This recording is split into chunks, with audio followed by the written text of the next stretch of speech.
Optimal minimalism. At this altitude, I can run flat out for a half mile before my hands start shaking. Can I ask you a personal question? Now would seem an appropriate time. What if I did the opposite? I'm a cybernetic organism, living tissue over a metal endoskeleton.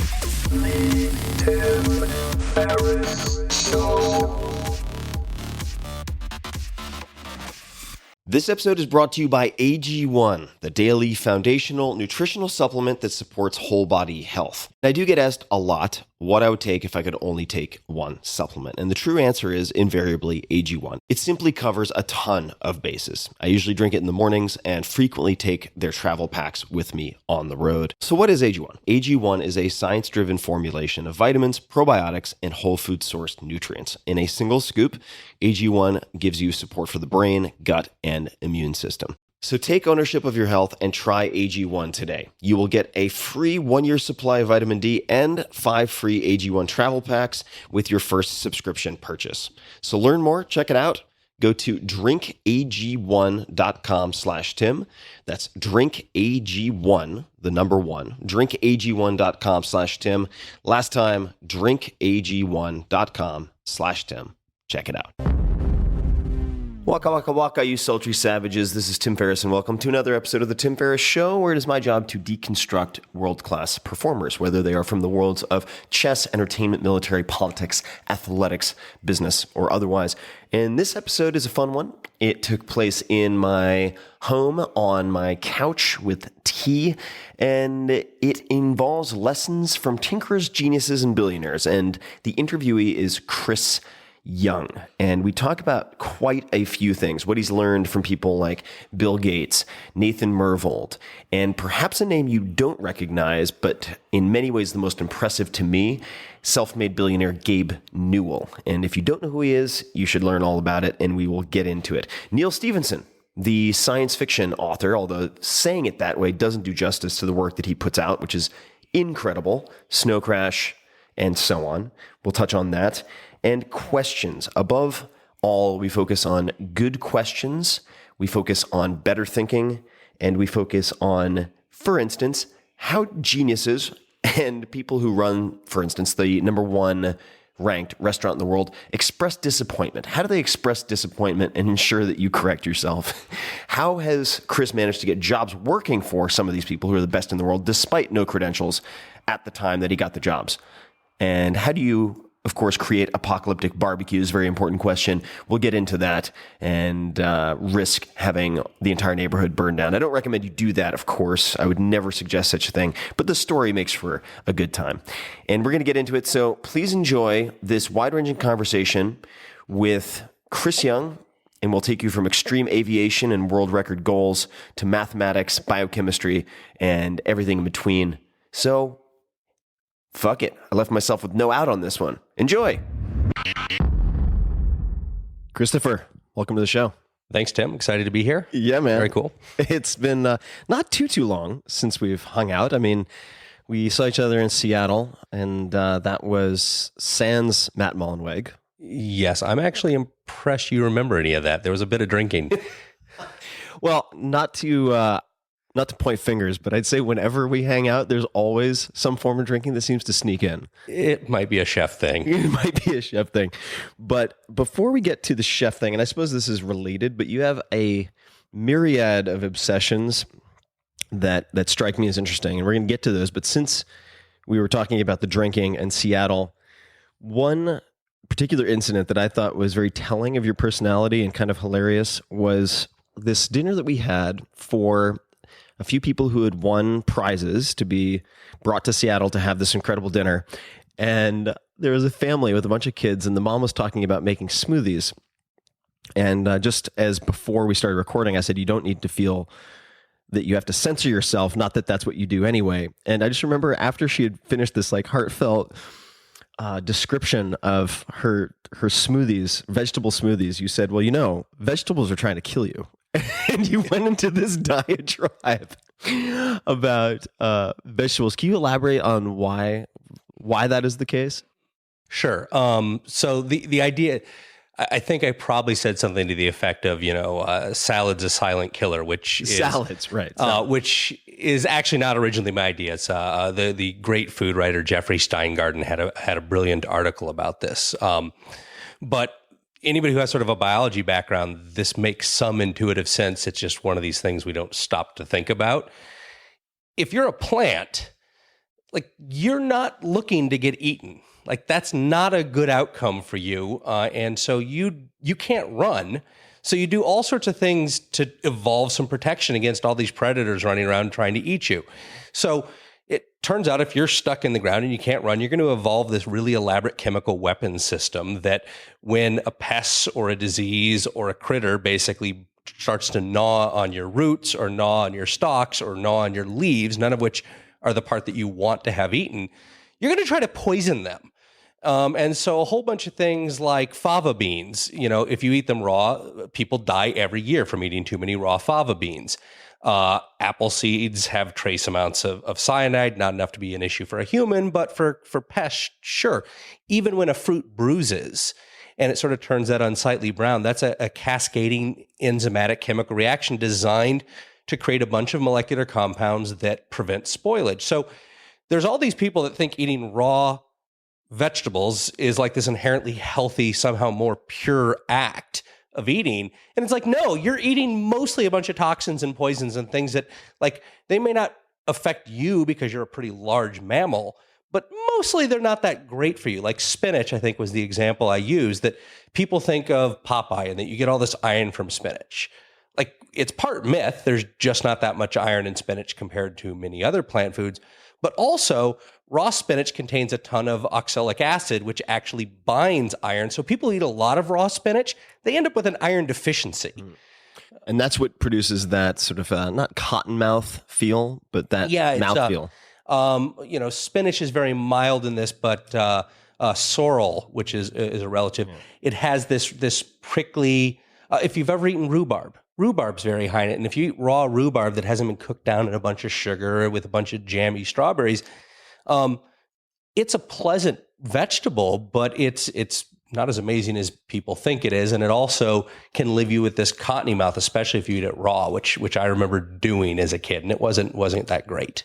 Now, I'd imagine in the same bucket you have, now some of these might be from legumes or otherwise, but phytic acid and saponins and all these various anti-nutrients. Kidney beans are another thing where you really need to cook them. And actually, you're best throwing out the water you cook them. And one, you're going to fart a bunch less because you're basically diluting down a lot of the illegal saccharides that you can't digest. But also, you're tending to dispense with some of the more water-soluble compounds that aren't very good for us. So the science, you bring a lot of science to the table. Take me through getting to math and biochemistry.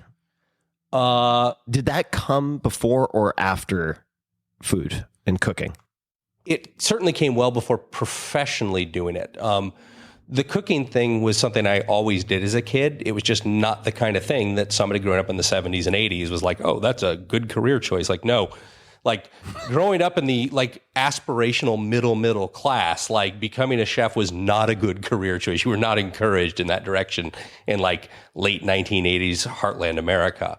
Science, I think, was always interesting to me. It was stuff that I gravitated towards, but it wasn't the kind of thing that I had a natural aptitude. To be quite honest, taking math, for example, the highest grade I think I got in a mathematics class all the way up through high school was a C-.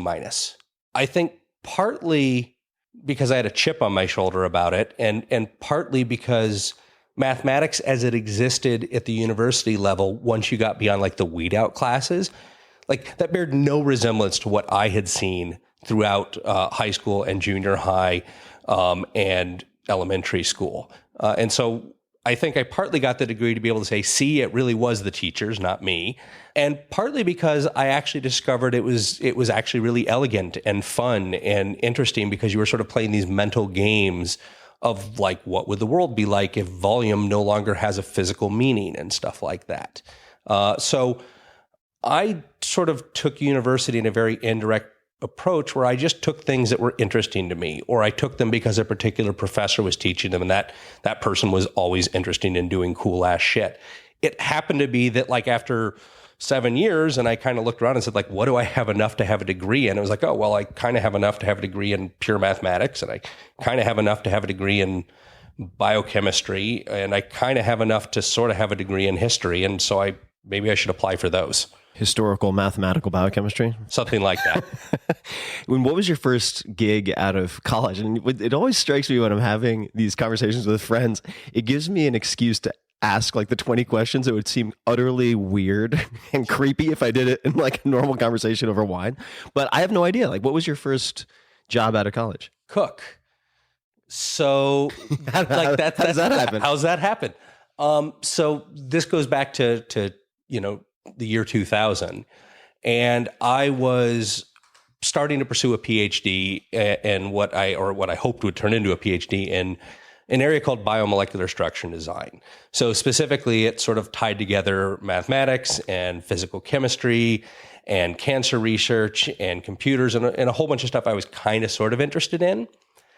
But I also I had like a whole bunch of chaos going on in my life with crazy girlfriends, one in particular. So like, academically, I was getting burned out. And in the meantime, my personal life was sort of cratering in a super awkward and painful kind of way.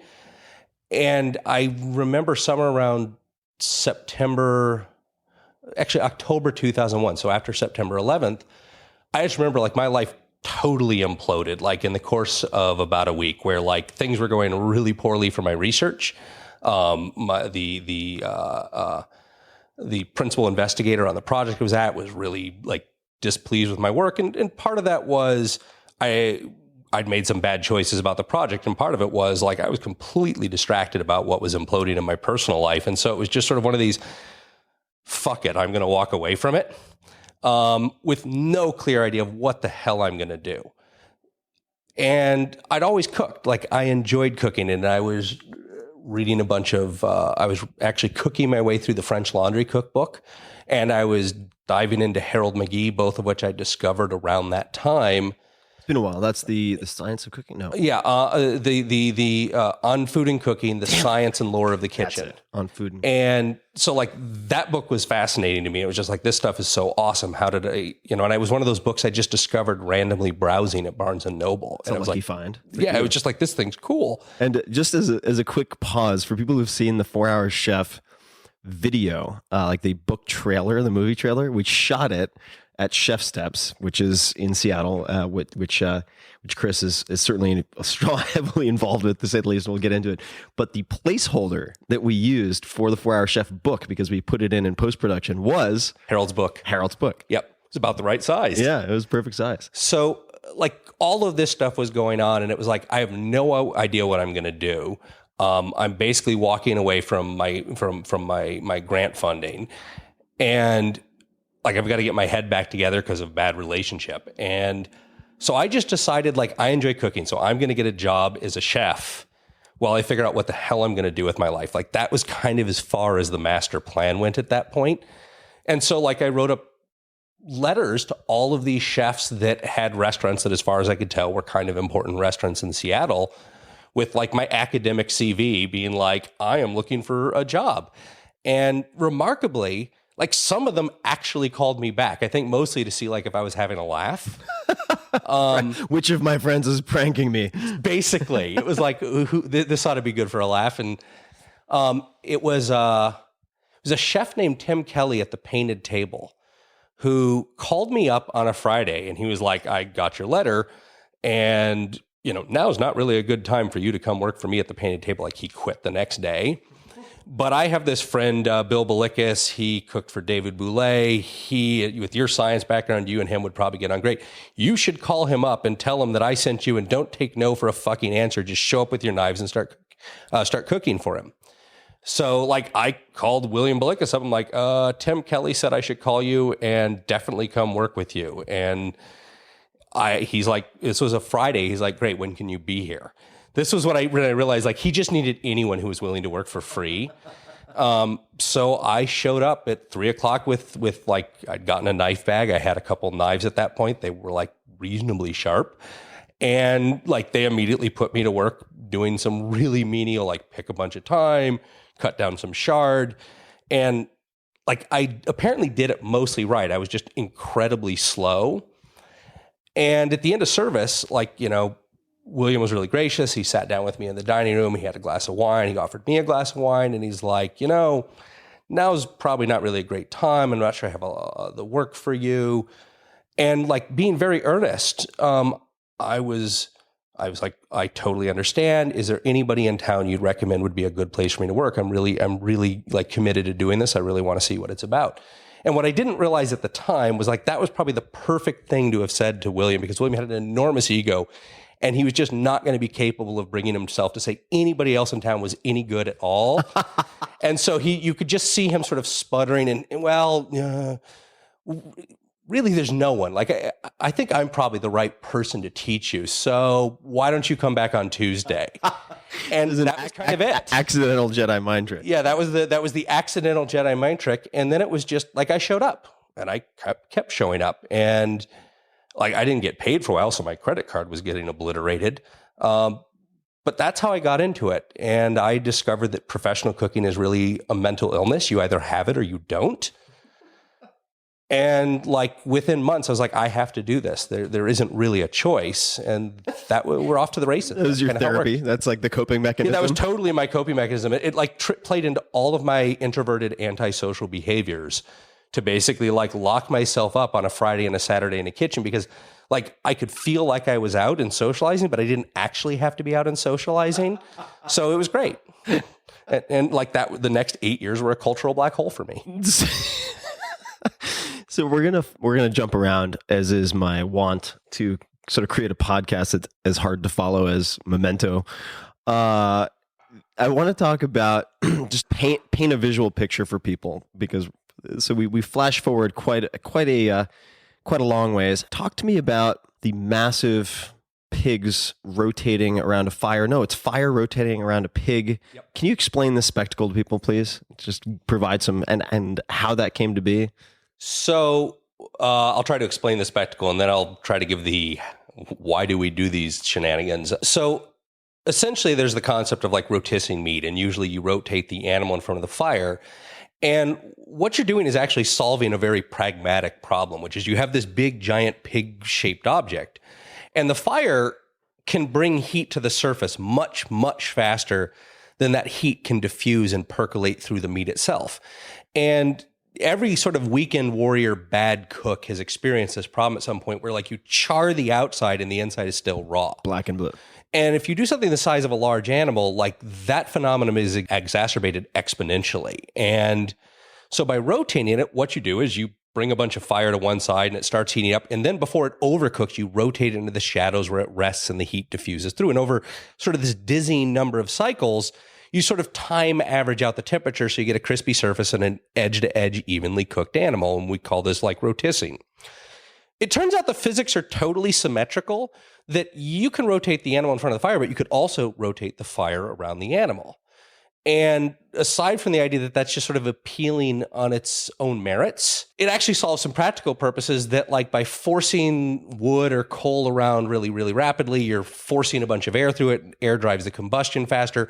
And so the coals get hotter, and the hotter they get, the more intensely they glow. And because you're dealing with radiant heat, and radiant heat sort of goes by the fourth power of the temperature, the hotter you can get it, like the more intense the sear and the more just radiant energy you're dumping out, and everybody gets a suntan, and it's just awesome. And you're flinging coal everywhere and bits of fire, and like dogs are hiding and children are like running around. And it's this post-apocalyptic wasteland, kind of like Mad Max just came through and charred some animals. So like, why wouldn't you do this?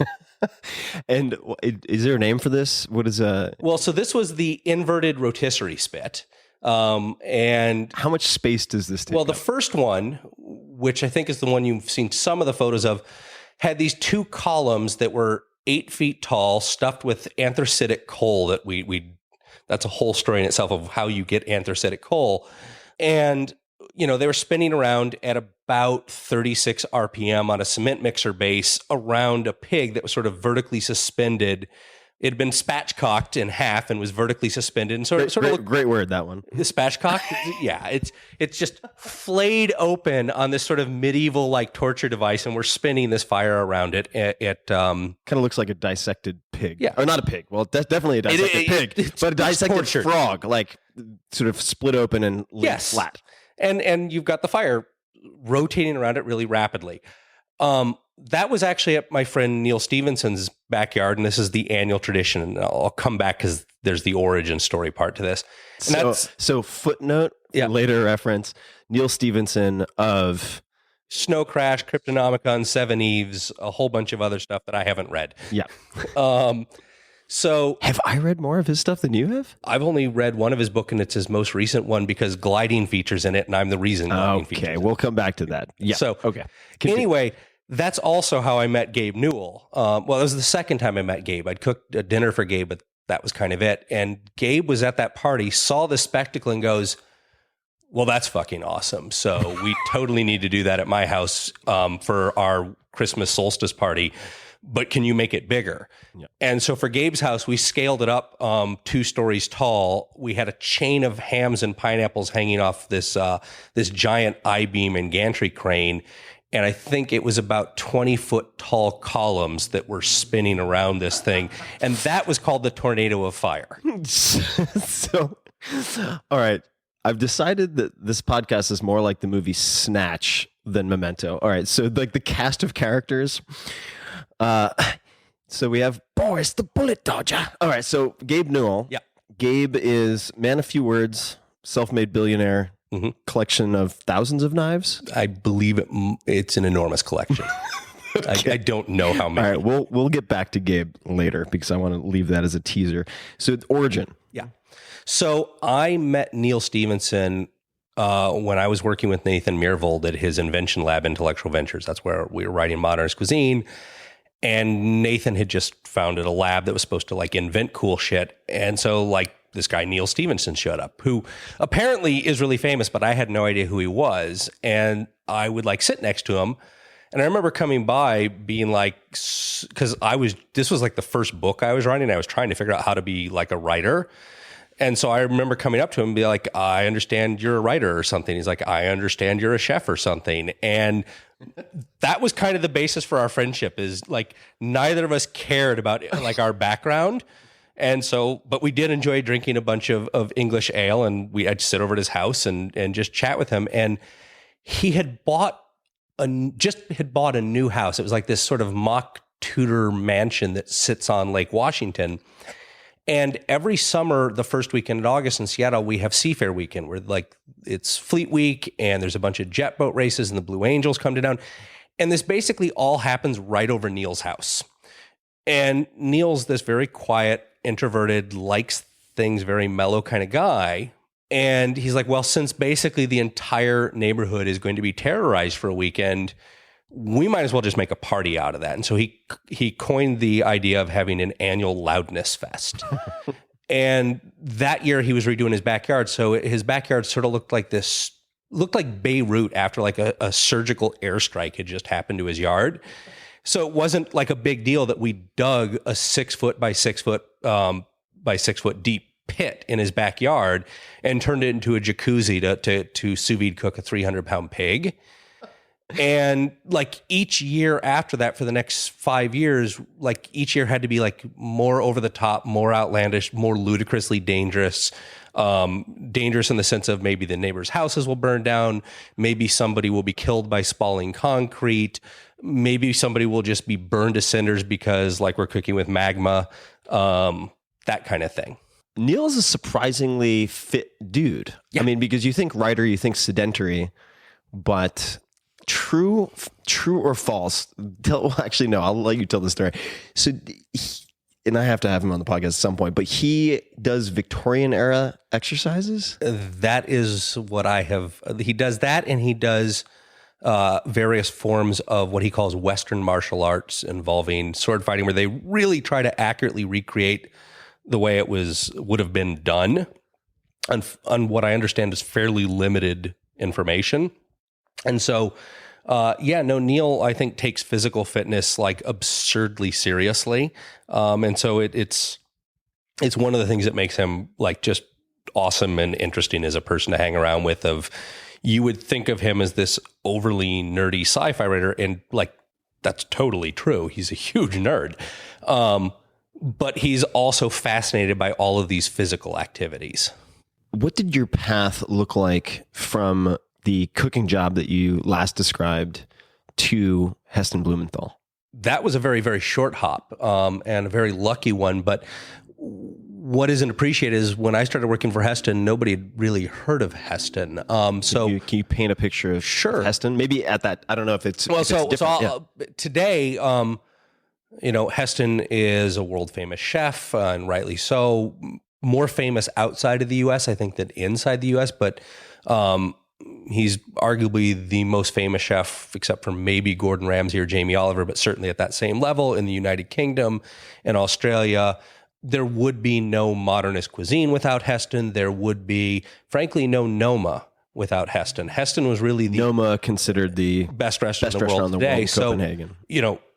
There's this, the Fat Duck is basically that restaurant between El Bulli in the early 2000s and Noma, really starting in the last 6 or 7 years. In fact, Renee went through the Fat Duck kitchens and the El Bulli kitchens.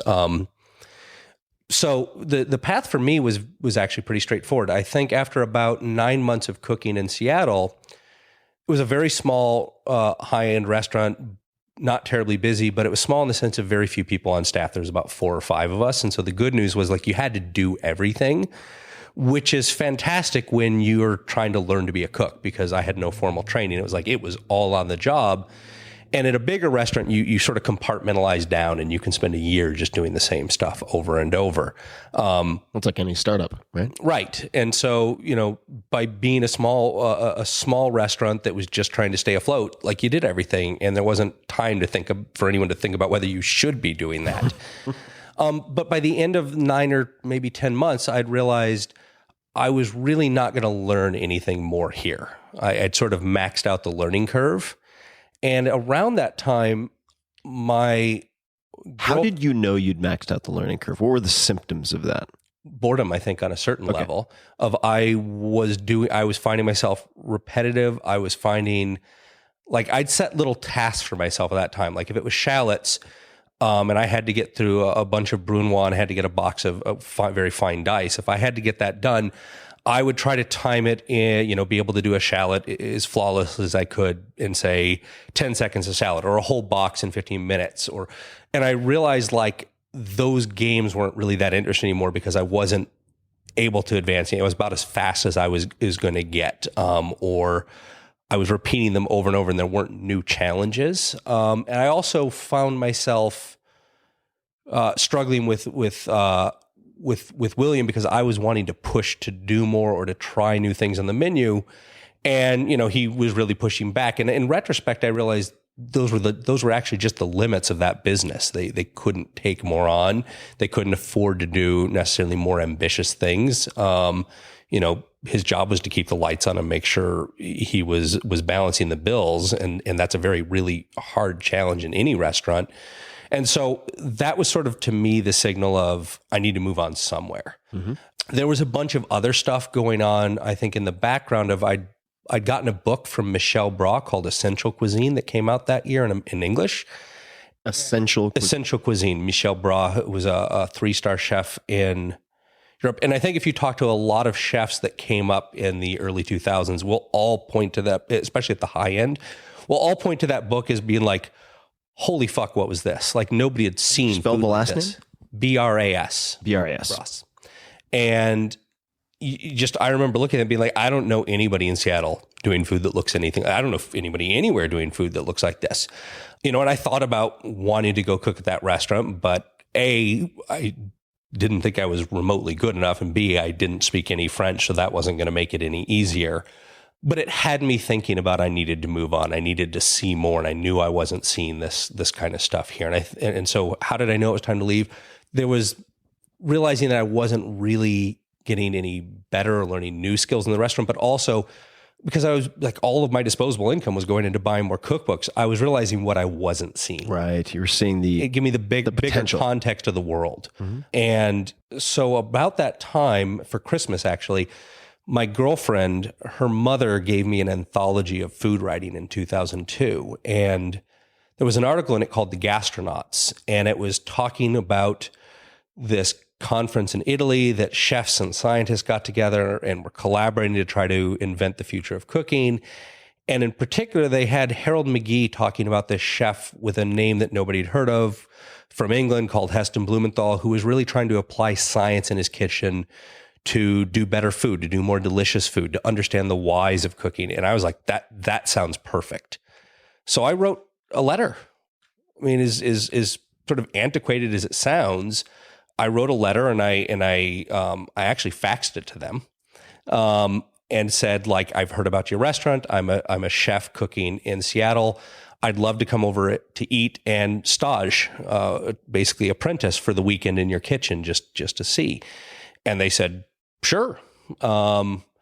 So I flew myself over shortly after Valentine's Day 2003. Is it typical that a restaurant just says sure to a request like that? It's actually surprisingly common if you ask in the right way. Now, if you go to a restaurant that's oversubscribed, if you go to like the hottest restaurant, there's a line of people they can choose from, and they're going to choose the best because that's their recruiting ground. But in retrospect, I don't even think it's a good decision as a chef to go there unless you're already established, because by the time a restaurant gets that famous, where there's a line of stagiaires out the door, it's a machine. It has to be. Everybody's coming there expecting to get the greatest hits, get the experience. And so it's very risky for a restaurant to basically allow a stagiaire much freedom at all. So what turned out to be perfect was the Fat Duck had just become a 2. I actually thought it was a 1-star when I applied, but it had just gotten its 2nd star. I don't know that I would have had the guts to apply if I'd known they were a 2-star. And they didn't have that many customers. And so I didn't really feel like I was overreaching.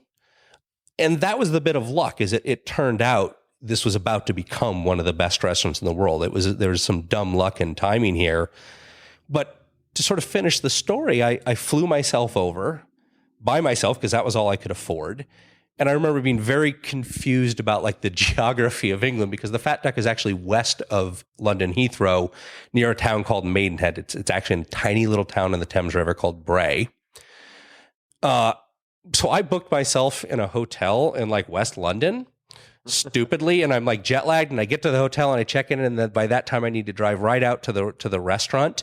And this is like my first experience driving on the wrong side of the road. And I think the statute of limitations are up, because I also had to drive myself back that night after a lot of wine, and that also inadvisable. Inadvisable, and the wheel did not look better for it. But I got out to the restaurant, and they sat me at a table of 1 under a stairwell. And the restaurant is this 600-year-old pub. The ceilings are about 7 feet tall, very unassuming. Not what you'd expect for this fine dining room. It was like you're in someone's living room.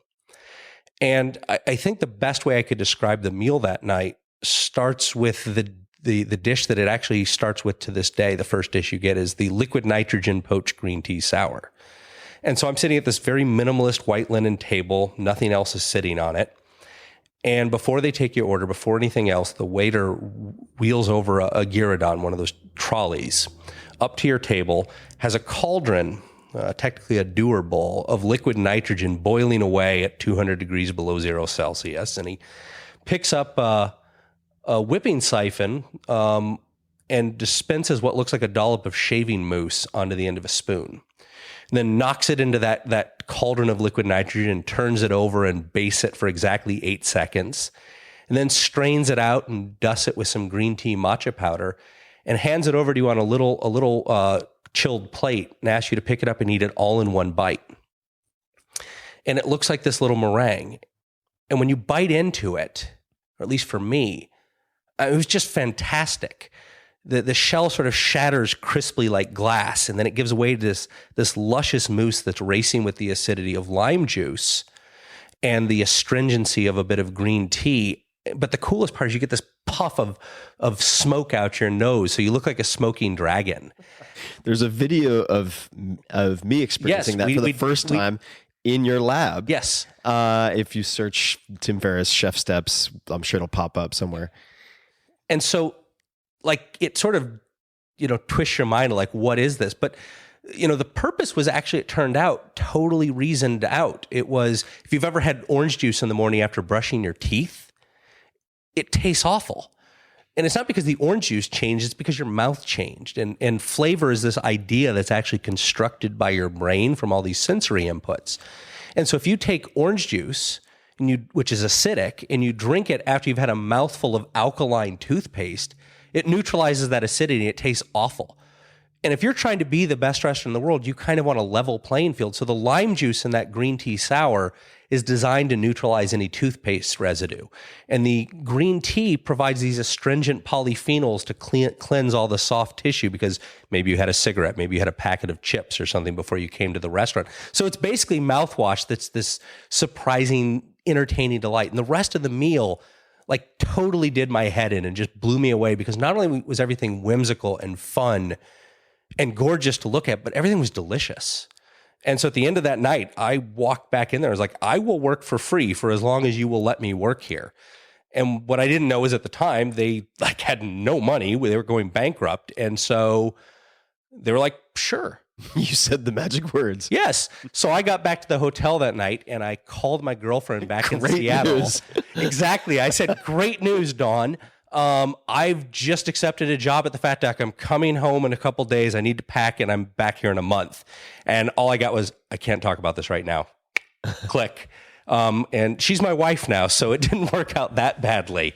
But you can kind of imagine how that went.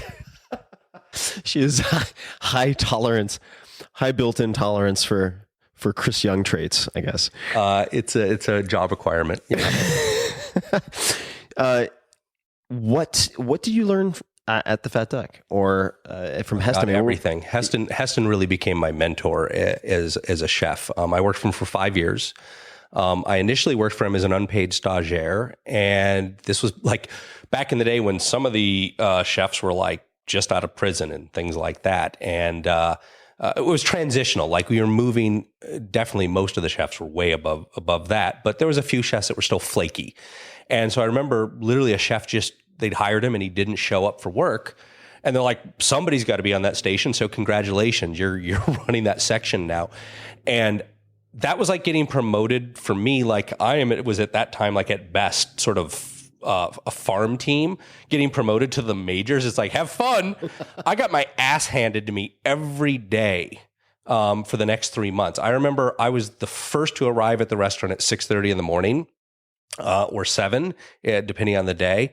And the wait staff, the chefs had all left the kitchen. The wait staff was having to throw me out at the end of the night because I was trying to get ahead of my prep. Not because I was this really diligent guy, but because I needed every bit of extra time because I sucked compared to everyone else. I didn't know how to be fast enough yet. I didn't know how to organize my mise en place list to do things. Mise en place, getting everything in the ready. right place. You have this prepped ginormous clipboard of all the things you have to get done that day. And if you don't put that puzzle in just the right order, you're not going to get the job done in time. And then you're going to you're going to go down bad, and you potentially pull everybody else down with you. And so you will be hated.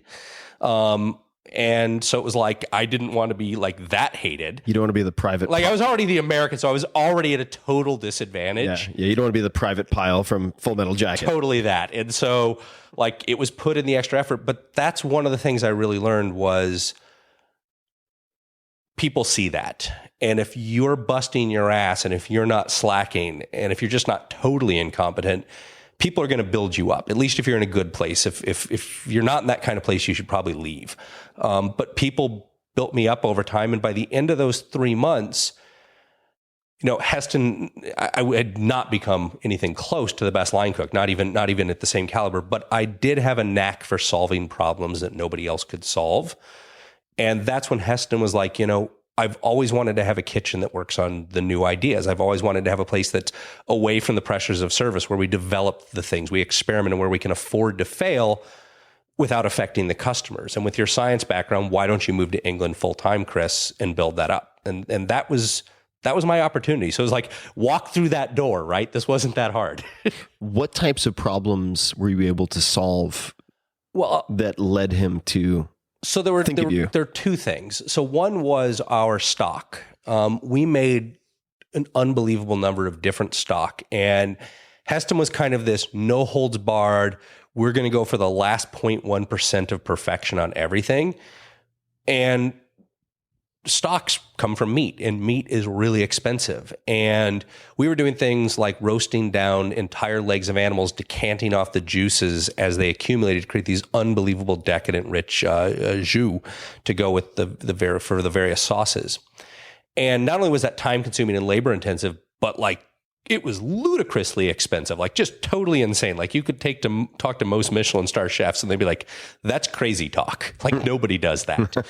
Well, we did. And I remember being like, what would that, so just to try to put a fine point on it. So when you say absurdly expensive, like what would something like that look like? Oh, thousands of pounds a week for a restaurant that really couldn't afford to be doing that because we didn't have enough customers. Got it. Even if you did have enough customers, it's still nuts because you don't have that kind of margin to do that. But we did, because it was better. Like we would do it. And I remember we would serve the pieces of meat for family meal.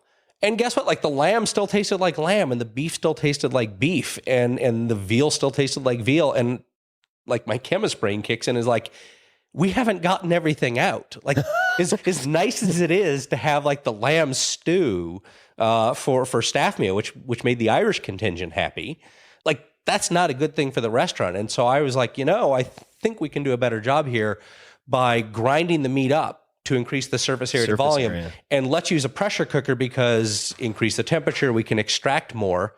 And so I did a bunch of experiments like in between service, and I was creating some of the stocks that Heston was like, these rival anything we're doing, and I'm doing it with a fraction of the meat. So as a restaurant, we ended up buying a $36,000 pressure brat pan that was like a giant scale commercial pressure cooker, and hiring a chef that just did that full time for all our stocks and sauces. And we paid it back, I think, within the first 6 months in terms of the savings, and we shifted all of the production over. So like that was one thing. That was a very process-oriented thing. It was very transparent to the customers. But about the same time, Heston was starting to spend time with Ferran Adria and Albert Adria from El Bulli, and they were just starting to do something they would become famous for in about a year, these caviar, these little edible caviar that they were making from melon. And the way they were doing it is they were taking a seaweed-based hydrocolloid, technically alginate, and they were mixing that hydrocolloid into melon juice and dripping it into a calcium bath that caused it to set up. And it was like little faux caviar that tasted like melon. And so this, I think, went on the 2004 El Bulli menu, and Heston had seen it, and they were very secretive about it. Like, well, you take product X and you mix it with product Y, and this is what you get. So Heston came back and was like, how is that done? And I sort of reverse engineered it and figured it out. And so those were the kinds of little things that I started kind of getting a reputation for, even though I was like in many other regards, like nowhere near the caliber of the other chefs in terms of like raw cooking abilities. And so that kind of gave me my opening.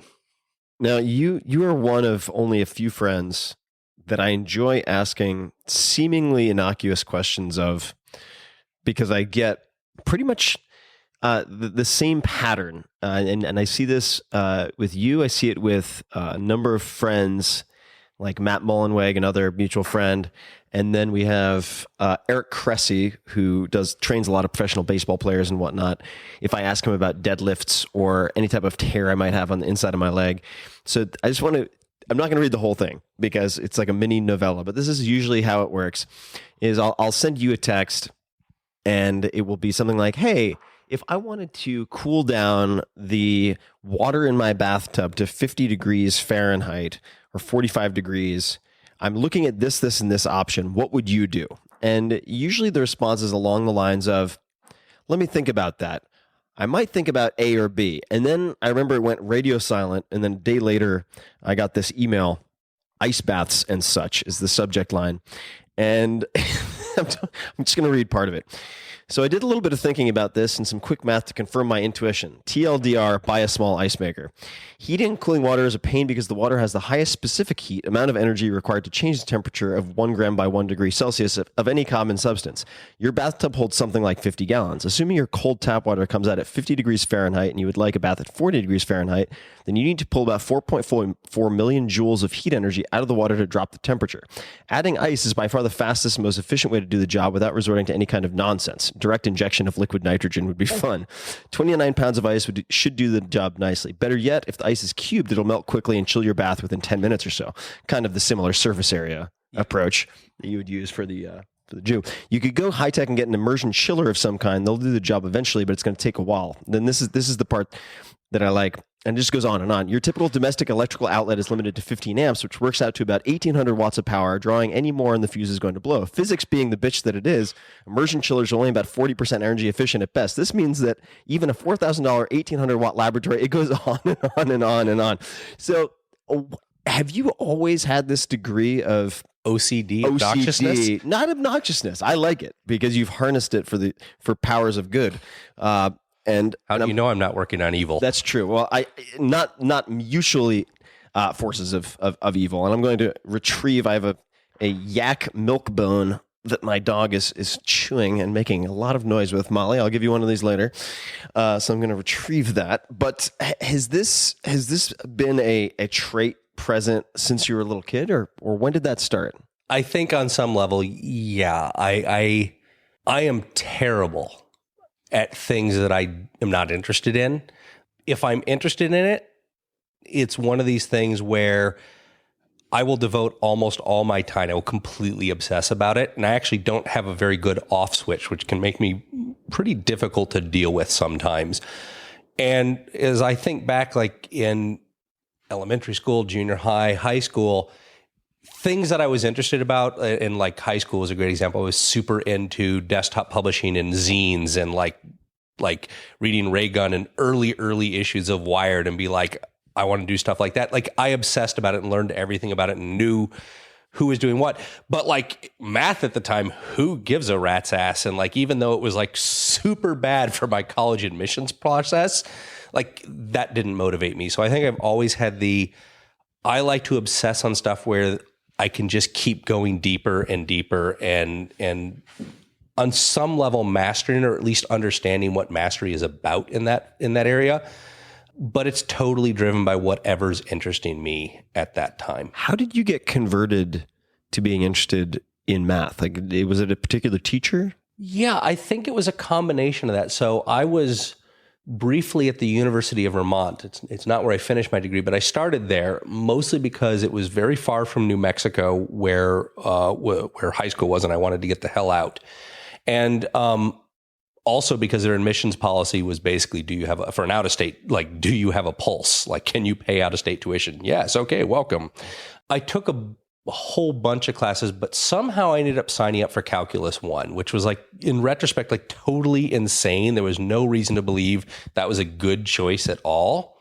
But there was a particularly good, it was actually a grad student teaching it. And somehow it made sense. A lot of it's thinking, calculus is often about, can be thought of in terms of the math of motion and stuff. And so I found I had this knack for being able to think things through and visualize stuff very well in terms of the movement or process, or I can manipulate three-dimensional objects really well in my head. And that, like, I don't know that necessarily makes you like well qualified for calculus, but somehow that and my unique background made it work for me.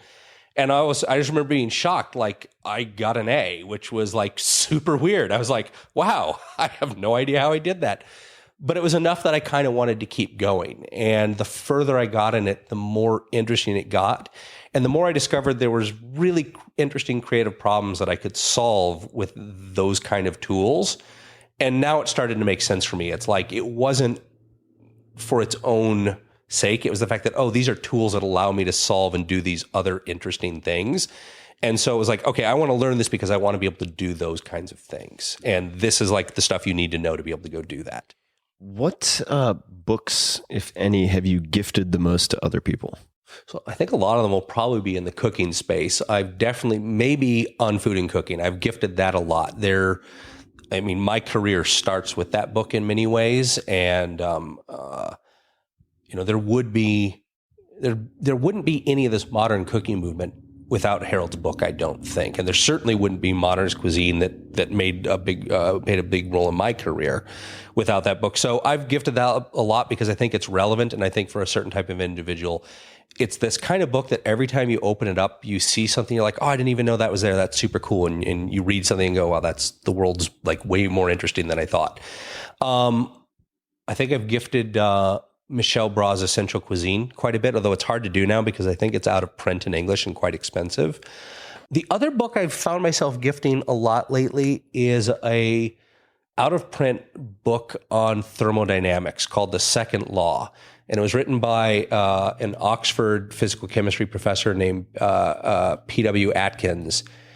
And that book is just a phenomenal, casual, infographic-laden read on how the world works from an energy perspective. And I found that so incredibly useful in trying to understand how to do something, how to make something work, whether something's even possible. It's frequently my bullshit detector when somebody's trying to convince me some technology or some idea has merit. I very quickly come back to just sketching out the kind of thing I did for that email where it's like, let me just see, with knowing nothing about the subject, if I can just sketch out the basic ideas of the energy of how much energy is going to be involved or consumed, or like if I assume limitless capacities, does this make any sense ever? And so many things that sound good, like just don't pass muster as soon as you start looking at the world that way. You're like, well, that's clearly just a waste of everybody's time. And we should just stop and go do this thing over here, which like, at least you're not having to invent new physics or violate the laws of physics to go do it. How much mathematics background do you need, or physics background do you need for that book to be readable? None. Great. Like you've got to be interested and curious in it. So some people's eyes will glaze over, but it's meant to be a popular science. Like I did like the hardcore math laden physical chemistry, but I have to go look up the math for some of that stuff now. I'm very rarely doing math that's much fancier than like division. It's the concepts and just basically saying like, okay, like energy's got to be conserved, or efficiency is like, what is the maximum theoretical efficiency this could ever work at? So does like the idea of a 100-mile-per-gallon car even make sense on the face of it? It's like, no, that's never going to happen unless we get rid of air. So those kind of things, you don't actually need that much fancy math, but it's useful just to have the concepts of thinking about this is how this weird thing we call energy actually works and what's possible in this world and what's not possible. Do you read any fiction? I do, although it comes and goes in phases. So like, I think most recently I read Neil Stephenson's Seven Eves, and like mostly because I made a very, very minor contribution to a sub theme in that book. And I found like I actually enjoyed that a lot, but mostly because it was like competence porn.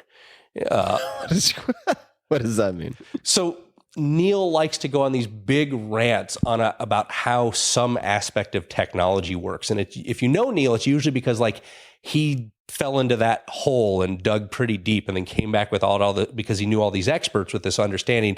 And so he'll go on for pages and pages and pages explaining like how you would actually attach a nuclear reactor to a comet.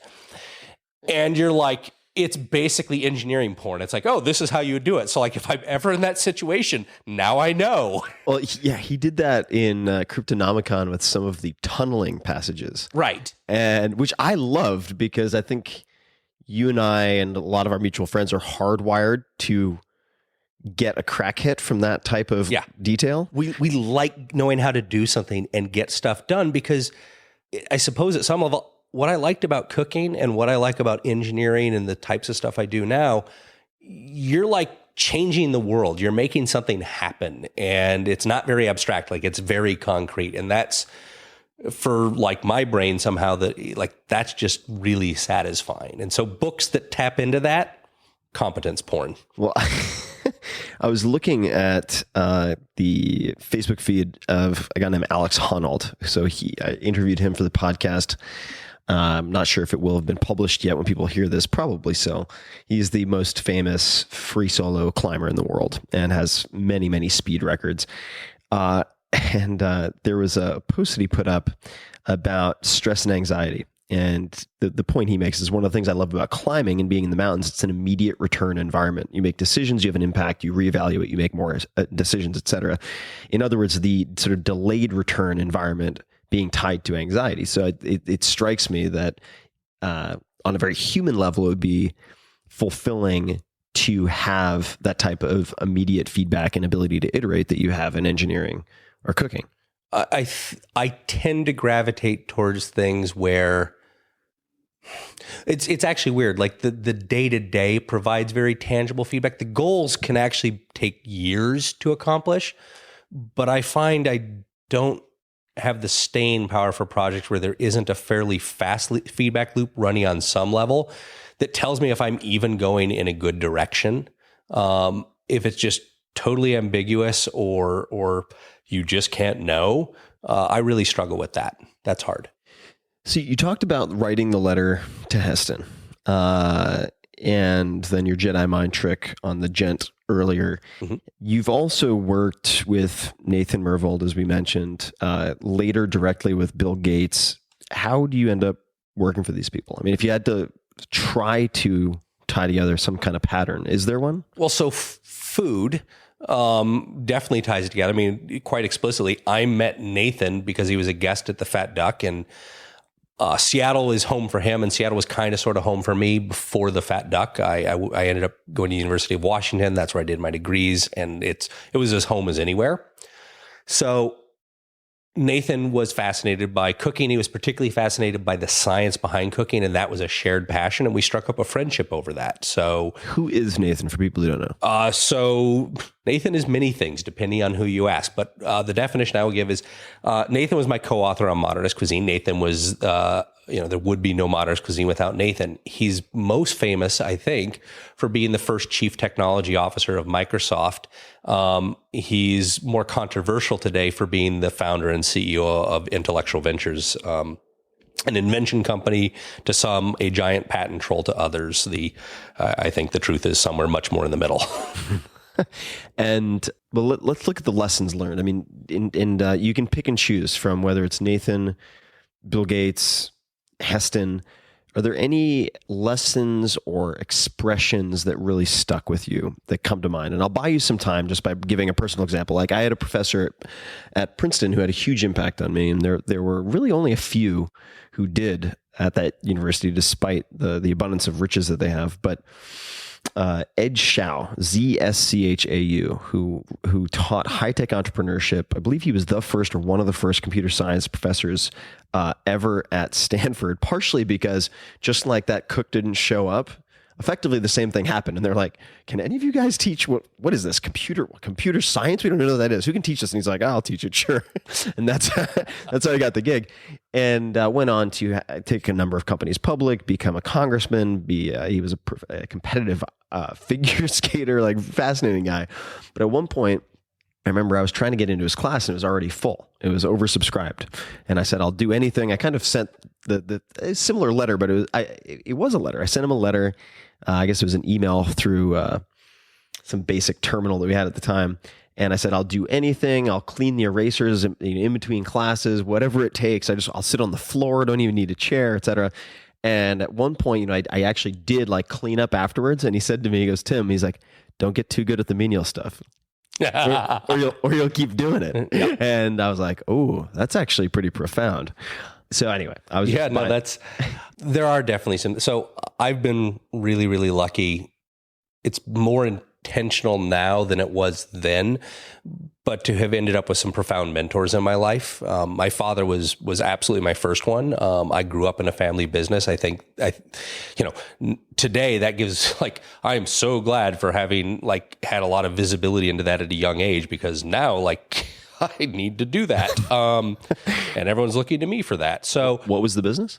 His was advertising research. And that also has proved fortuitous of just having really thought about how advertising actually works, how brands are built, what's good advertising, what's bad advertising, how marketing is put together, these kind of things. That's like enormously practical when you're running a company, because it's a big part of like your job. Even if you're not doing the work, if you're the CEO, you need to have some sense of like what this is all about. There was many other aspects. My dad was a mentor, but certainly giving me visibility at a very young age into just how he thinks about running his business was helpful. With Heston, Were there any specifics that your dad gave you or any particular thing that he showed you that stuck with you? I think there's two things. So one, I remember something he said to me. I probably was a freshman or a sophomore in high school. I would have been in Albuquerque, New Mexico. And I distinctly remember him saying, not needing to worry about what I was going to do because the job I was going to do hadn't even been invented yet. That's a great thing to say. And it's like totally true. My career, like there was never a job description for what I did. I made it up and got somebody agreed that was A thing. Which like I remember for like a long time I was like super freaked out that people are going to realize like, no, wait, this isn't a thing at all. Why are we paying you? Like we're just going to stop. The interesting jobs are the ones that you make up, I think. And that's something I certainly hope to instill in my son is like, don't worry about what your job's going to do, things that you're interested in. And if you do them really well, you're going to find a way to temper them with some good business opportunity. And that was the other thing he taught me was at some point, for as much value as you're trying to create in the world, you need to capture some of that value too, so that you can do more of that. And, I suppose today I'm just trying to strive for that. So he gave me a lot of freedom too. He gave me the ability to take risks that seemed totally nuts. Like the fact that I gave up what to most people looked like giving up on nearly 9 years of advanced education to go become a cook. Like to most people, like I had gone insane. Like that made zero sense whatsoever. Like you're going to throw away all your degrees, your PhD track to go be a cook. Like what the hell is wrong with you? And he's like, go do it. Like, totally reasonable thing to go do. There was never that judgment on those Did he things. also have an atypical career path?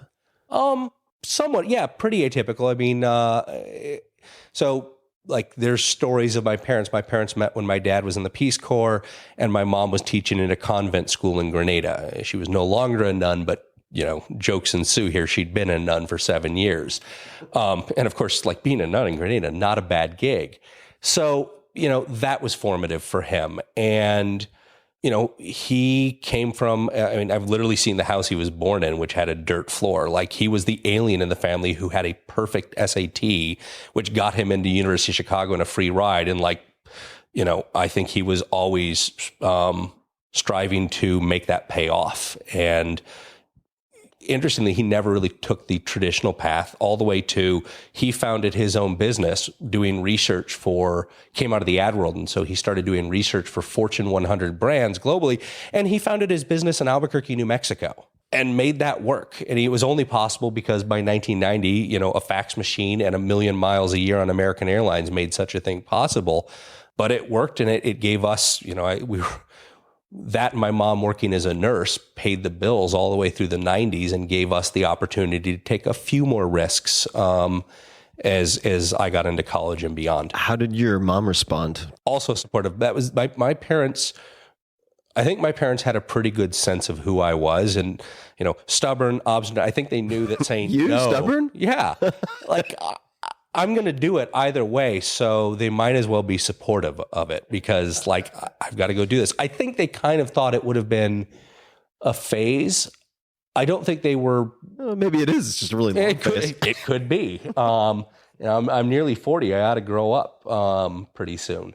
But they actually were reasonably encouraging of it. They're like, you're going to learn a lot. This will be interesting. And I think what was really good, and from their perspective was really good, they couldn't help me in that area. There wasn't, like, they could be supportive as parents. They helped pay the credit card bill sometimes when it was getting outlandish and I was totally burning a hole in the ground.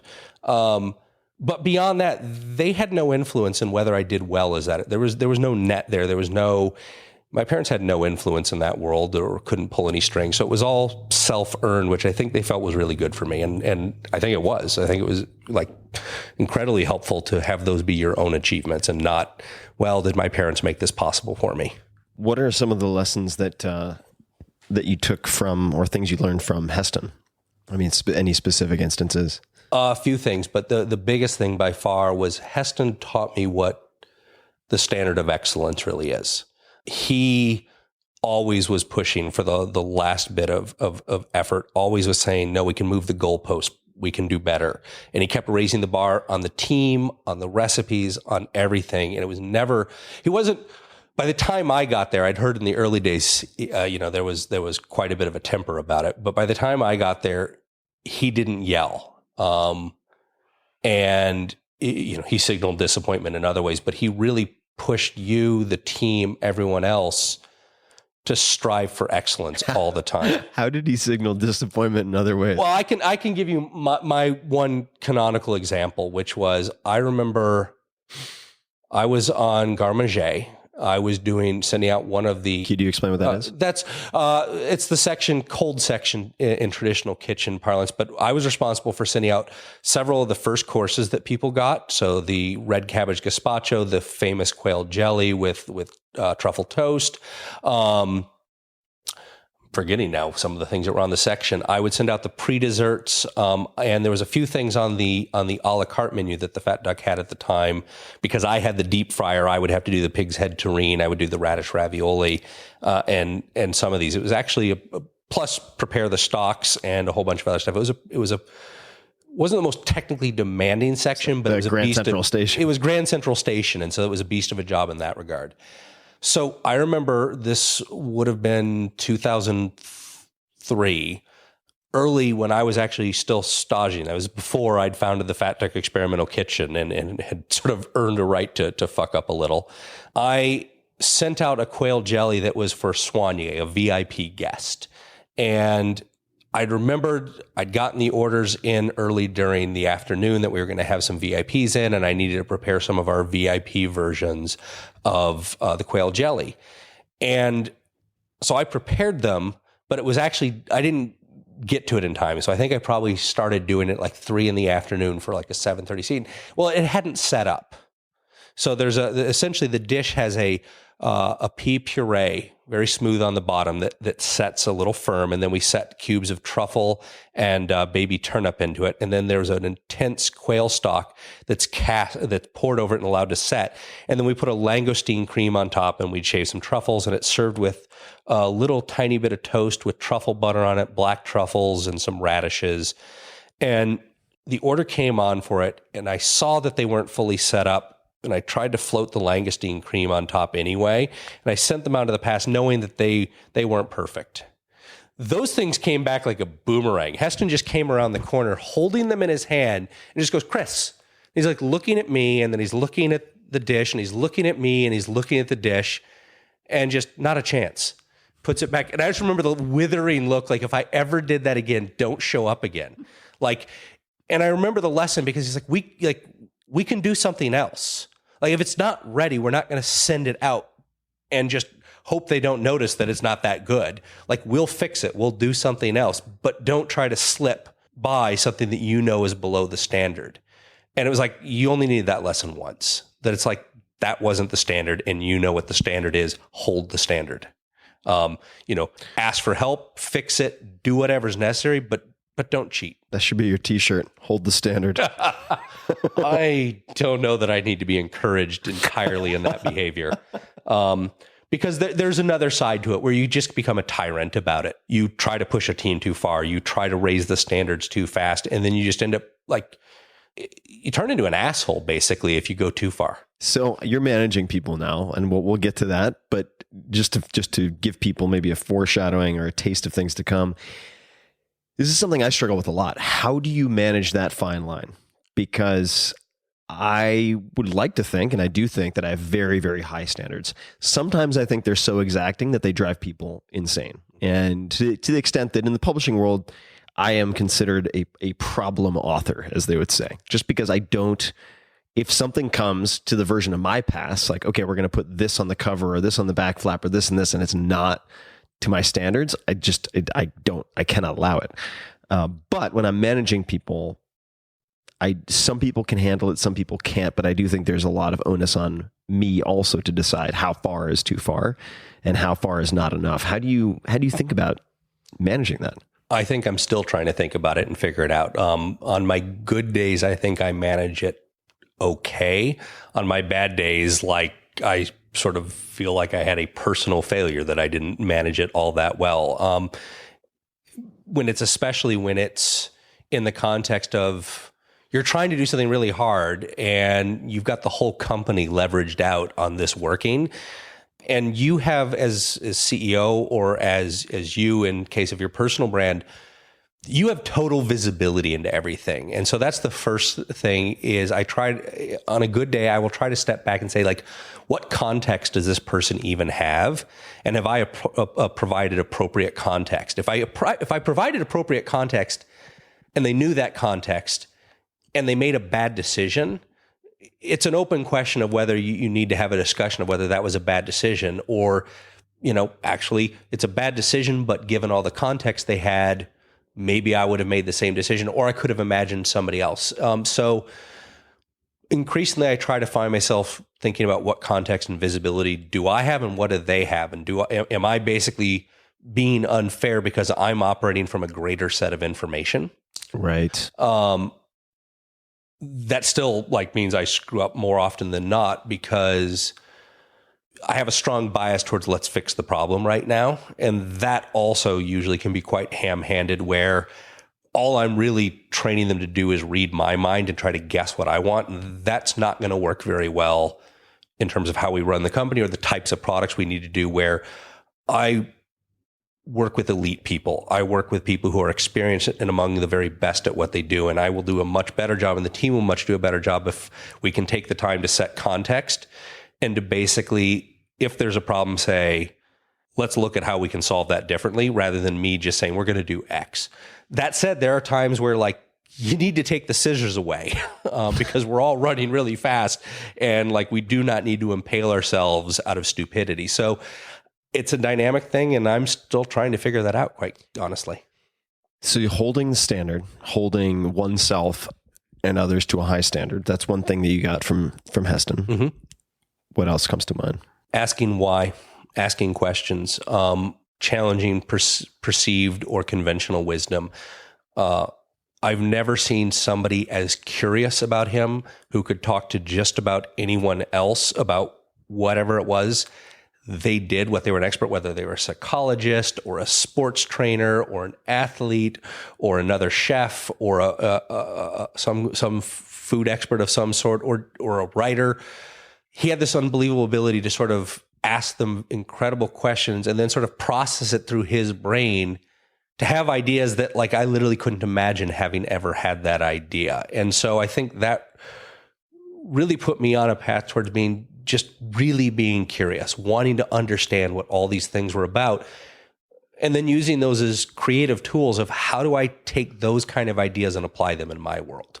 What do any specific examples come to mind of a question he used a lot, or just a particular commonly held assumption that he tested?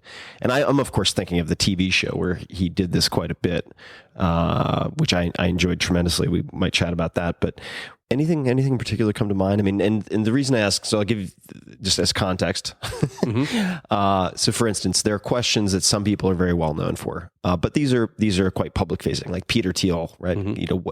Why can't you hit your 10-year goals in the next 6 months? These kind of absurd forcing function type questions. What is something, and I'm paraphrasing here, but what is something that you believe that other people think is insane? Roughly that type of stuff.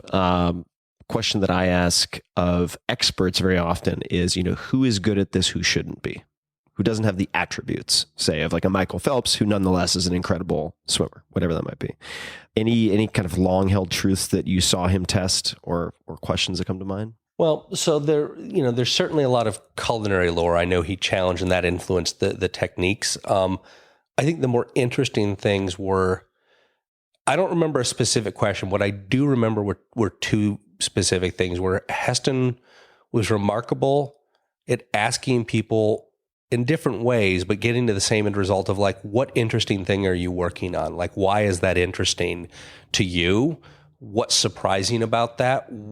Is anybody else thinking about this? He had just this unbelievable ability to do it. And I can give a specific example. There was a psychologist at Oxford, Charles Spence, that Heston had a conversation with, who'd done some interesting sensory research on juxtaposing temperatures. Like Charles had created this little tool, this little instrument that was basically like a radiator, like a home radiator. But uniquely what it did is it was about hand sized, and it would juxtapose hot and cold temperature right next to each other. And you would think that like, oh, you feel hot and cold kind of next to each other, you sort of get warm, right? But like under certain circumstances, like, no, that's not what you get. You get really weird sensations because the brain is not equipped to process this contrast in temperature so closely placed together. And that was like what Charles was doing research on. Somehow, and so Heston dug into that. And why is that interesting? Why is that surprising? And then what I don't know how he did, I think that's what makes him uniquely Heston, was he came back with like, oh, well, wouldn't that be really interesting if somehow we could do that in a dish? What if we could juxtapose two temperatures together somehow in a drink? And I remember him. This was right when I started working on new dishes, nominally as the Fat Duck Experimental Kitchen. In fact, I don't even think we named it that yet. I think it was just Chris did experiments in a little shed in the back garden of the restaurant. I think that's what it was. And that dish it was one of these things of like, hey, I have this idea that we could make a drink somehow that would put hot and cold together. Like, go do something with that. And like, that was a super weird idea. And I remember being like, like, do you mean layered? Like, cold on bottom, hot on top. He's like, no. They have to be vertical. Like, they have to be vertically juxtaposed. I'm like, how the hell am I supposed to, like, what am I supposed to do with that?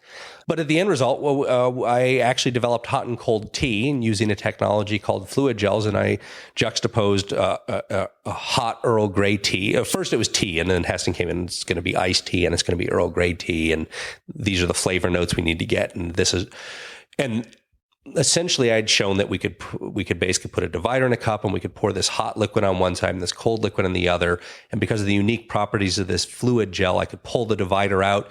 And if you whisked it to the table in a few minutes, the person could sip it and all the tea on the right side of their mouth would be piping hot Earl Grey tea. And all the tea on the left side of their mouth would be ice cold. And you'd get that effect. You'd get this, like your hairs would kind of stand back up and like the side of your face that had the cold liquid in it felt like as heavy as concrete, and the side of your face with the hot liquid just felt like it disappeared. It was like a super weird effect. So like perfect. Want to feel like you're having a stroke but don't have the time? Basically, yeah. Have some Fat Duck hot and cold tea.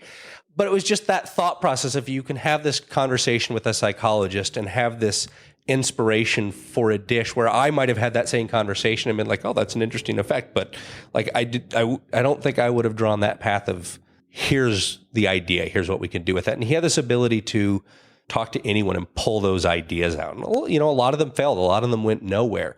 But enough of them hit that you're like, wow, that's like actually super impressive. I don't see anybody else doing that. I see a lot of people copying. I don't see a lot of people finding those original sources for inspiration and doing something unique. And I think that really stuck with me. And it's something I strive for in my work of, how do we challenge it? How do we question and do something that isn't copying, that's novel and that's inventive? Let's flash forward to Chef Steps. Mm-hmm. How has Chef Steps changed over time, and what are some of the novel decisions that you've made? And could you describe what it is? So Chef Steps is a cooking technology company. Specifically, we make kitchen hardware that is controlled with mobile devices, but really the way we think about it is we're building devices that allow us to augment people's intuitions in the kitchen to make them more successful. So there's so many things in the kitchen where you're sort of thwarted in terms of getting the outcome you want because the technology sucks. So if you think about it, like you use your oven, and should I set the oven to 350 or 450? And is it going to be an hour or is it going to be 30 minutes? And Like, why does it work in this one oven but not in this other oven? And the answer is, like, ovens totally suck as a technology. You're not even controlling the variables that really matter. And what really sucks about them, and frankly, every other tool we have in the kitchen, is that we have to translate our human desires into engineering parameters that we don't necessarily understand, even though that's not what we care about. We care about, I want a great roast chicken to have with my family, or I want to have this unbelievable experience of 72-hour short rib, or I want to cook some amazing vegetables. And it's like sort of mind-blowing to me that technology sucks that bad in 2016. So Chef Steps is a company that's trying to solve those problems, and we sort of realized that nobody else was going to do it, so we were going to have to build the hardware. We were going to have to do artificial intelligence work. We were going to have to build mobile apps. We were going to have to combine it with content, and we were going to have to combine it with community, because that was the only way we were going to be able to bring it to market, because nobody else in the world knows how to sell a device like this. So, like, I don't know that we fully understood that in 2012, but we sort of knew that we had to go on our own unique journey, and we knew we needed a lot of independence and not a lot of outside people telling us how we're supposed to build a company. And so I think Matt Mullenweg said it best when I first got to know him, and he, got to know a little bit about Chef Steps. He's like, Chef Steps makes no sense to me. I sort of felt like I was making progress when about a year and a half ago, Matt's like, well, it makes half sense now. I think in 2016, we now actually know how it makes sense and how we'll do the other job of running a business, of making sure we make money and we can keep growing. But it was this wandering path towards, if we create a place and a culture where we can put people who are passionate about cooking and passionate about technology and passionate about inventing the future, but who are disciplined and experienced and have a track record of getting shit done, and we create a culture that doesn't fuck them up or put them under a bunch of managers who don't know what the fuck they're doing, then we can create a company that nobody else could build. And that was really, we've evolved over the years. We started out mostly as a bunch of guys putting shit on YouTube. And now, Beautiful videos. They're beautiful videos, but like, okay, how are we going to monetize that? Well, we're not going to monetize the videos, but they built us a community, and that community steered us in the direction of what are the types of problems we can solve. And we sort of looked around and originally said, well, maybe we'll just do the software, and let's see if we can get some hardware companies that get this vision and could do the hardware side of things. And that was just beating our head against a wall. So we're like, well, screw it. We're going to do the hardware too. There's a lot of hubris along the way.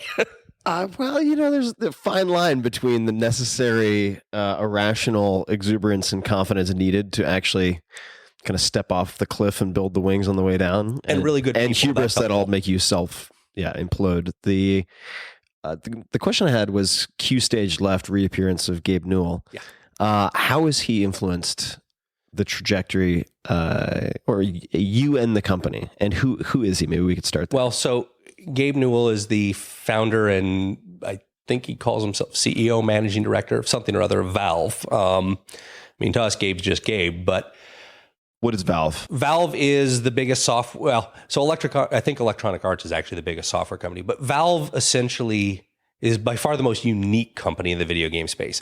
A string of huge hits that redefined what video games could be. They then basically realized they needed a better way of distributing games to get control of their intellectual property back from like publishers in the early 2000s, and they built Steam. And Steam is, I believe, the biggest online marketplace for video games, and that's what really made Valve a force to be reckoned with. So it's like the iTunes of video games? It was really the iTunes before there was an iTunes for video games. But Valve was really a company that has gamers at its heart and focuses on solving problems for video gamers or people that create video games, and they built an entirely private unbelievable business that has some very unorthodox ways of operating, where nobody's your boss, nobody tells you what to work on. You've got to figure that out for yourself and sort of self-organize. And now they're doing unbelievable work in the hardware space, particularly in virtual reality with the HTC Vive, which was really technology developed by Valve. And so I think what Gabe did for us, aside from being incredibly hands-off, was two things. One, he gave us access to capital in a very unusual way that allowed us to be in control of our own destiny. And he did very, very little beyond that, except occasionally asking us questions about what types of problems we are solving, how we might think about a certain problem. But this would be very, very general. And based on the types of things we would feedback if we're thinking about this or we're trying to solve this problem, he kind of made a decision whether he was going to keep extending capital. And he's kind of gone on this journey with us, but we see Gabe in a business capacity once or twice a year. We usually have a talk for 15, 20 minutes, and he might ask a question like, how are you thinking about hiring people? Like, how do you hire people? Or how do you interview people? Or like, what's the role of content creators in the kitchen? Like, how does that work? And he'll just ask questions. Like in the early days, it would totally randomize us. We'd be like, does Gabe mean like we should be doing virtual reality for the kitchen? Like, no, he didn't mean that. It's usually whatever he's thinking about. And he's just kind of seeing like, how is our team thinking about this? What are the types of problems we're solving? And, do they make sense to him? Can you talk about the unusual way in which he's given you capital, or is that not something you can talk about? I can simply say he's described himself as acting as a bank. Gabe does not own any of Chef Steps. He does not control how we run the company. Chef Steps is 100% owned by Chef Steps. He's made it possible for us to make some pretty big bets, but he's also basically made it, kept us hungry. So essentially, he's provided us a very, very favorable loan that we're welcome to pay back whenever we want, and that doesn't have any terms that sort of turn it into, I'm secretly going to control your company. Like, he was always clear, you guys have to own your work. So Gabe has infinite levels of opportunities in front of him. Mm-hmm. So why would he take the time, energy, just bandwidth to do that? So I really wish there was like some super awesome answer I could give you here. I will tell you how I know Gabe and how this all went down. I first met Gabe because I auctioned off a dinner that I would cook at dinner. Yeah, I auctioned off a dinner at a charity called Friends of the Children, and Gabe's wife Lisa purchased that dinner, and so myself and a couple colleagues from Modernist Cuisine at the time, because that's where I was working then, we cooked dinner at Gabe's house, and like, apparently the dinner, according to Gabe, the dinner was awesome and fun, and we had liquid nitrogen. And he's like, this is like one of the best dining experiences I've ever had. And I know a lot of people in the world of food and lots of things. I don't know anybody that talks and thinks about food the way you guys do. And as he said, like, that was kind of it. Like, I didn't see Gabe for a very long time after there. I thought it was just, they were pretty nice. I didn't really know who Gabe was, actually. I had no idea who he was, and it wasn't... It seems to work out well for you, not knowing who people are. It wasn't a particularly, like, insane house. Like, it was a nice home, but, like, it didn't, suggest anything other than Gabe was a reasonably wealthy guy who was pretty interesting and unusual and low-key. And then I met him again because he's also friends with Neil Stevenson, and so I did that event. And so those were my two meetings with Gabe prior to the third meeting, where Grant Crilly from Modernist Cuisine, Ryan Matthew Smith, who was the photographer on Modernist Cuisine, and myself, plus a college friend of mine, Ed Starbird, we'd sort of started up a company called Delve that was a consulting company that went on to become the company it is today, which is Chef Steps. And like, we were self-funding this and like rapidly running out of the not a lot of money we had. And so we were going to do a cookbook, and because of Modernist Cuisine, a lot of publishers wanted to talk to us, and we sort of went, well, we'll give them the physical book, but we want to do stuff with the digital stuff. And we kept hitting this roadblock of like, publishers were smart enough to say we want the digital rights, but like they had no idea what they wanted to do with it. They were just smart enough and greedy enough to know like we should totally ask for them. So we're like, well, Gabe does a lot of stuff in like digital video game publishing. We should ask him like how he'd approach this. And so we just asked to meet with him, and we went over to Valve, and we're like, we're trying to do this book deal, and we're like getting hung up on the digital publishing rights. And how would you like suggest we might think about this? And he goes, well, I don't know anything about the book publishing world, but I do know a lot about the video game publishing world. And it's a terrible idea for creators to give their intellectual property away.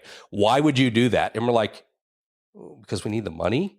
He's like, what if I gave you $250,000 right now? And we're like, and he's like, no, I'm serious. And he pulls out his iPad and he sends me an email right there. It says, I will give you $250,000, Gabe. And the money showed up the next day. And we're like, okay, well, I guess we're not doing the book. And that was it. And so it sort of incrementally came from there. But it wasn't like Gabe's like, the only, and so a month or so later, I think we had dinner. And this was like how naive we were.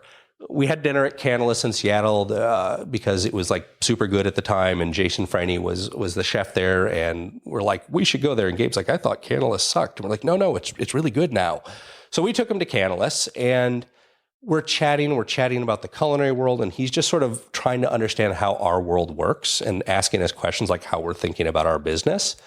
And so Gabe goes, if I give you $100 million, what would you guys go build that by building it, like there's no value for anyone copying you? Like, I'll give you an example. Like Intel, like when they go build a new chip fab, it's like billions and billions of dollars, and there's no value in anybody else copying it, because not only do they have to spend like even more billions to catch up, but like they have to spend way more billions to basically learn everything else Intel knows about this. And then they have to be like 10x better for anyone wanting to switch. So it's like, it's just a waste of everyone's time. I sort of laughed that off at the time because like I had no serious answer to it. And really over the next 2.5, 3 years, that was us answering that question of like, what's worth spending $100 million on in the kitchen space? I mean, the kitchen's crazy valuable. Cooking's crazy valuable. What can we go do that makes sense? And he was patient enough for us to go on that journey before we're finally like, okay, we totally know how to answer that question now. We're going to go do this kind of stuff. And he's like, that makes sense. I'm on this train. It seems like he's also, I mean, I've only sat in on one short meeting you guys had, and this isn't anything confidential, but he seems very good at asking questions that force you to hone in on what you are uniquely capable of doing, as opposed to trying to do 2, 3, 4, 5 different things simultaneously, one of which is, say, cash flow motivated. Yeah, right? No, he's never asked anything like that. In fact, he very strongly advised against premature monetization, like that we would just go do stupid shit. And he also sort of advised against running around raising a bunch of money because it's a really low value use of our creative energies. But I'll rephrase your question. What Gabe's really good at, like, yes, that's all true. No, what he's really good at is asking a question where you realize that the way you answered it, you were an imbecile. Like I have just gotten used to basically feeling like I am a complete moron and like, I can't believe I just said that. That makes no sense. Like I moderately feel good now where I feel like I came out of a meeting and like Gabe isn't like mentally rolling his eyes from like the idiocy that that came out of my mouth. And does that come about because he will question or ask questions to try to clarify assumptions, and then by speaking it out loud, you're like, that makes no fucking sense at all what I just said? Yeah, basically that. It's his ability to sort of surface what the real issue is and be like, you weren't even looking at the real issue. The real issue is this. You know who I think is good at that? I mean, I don't know.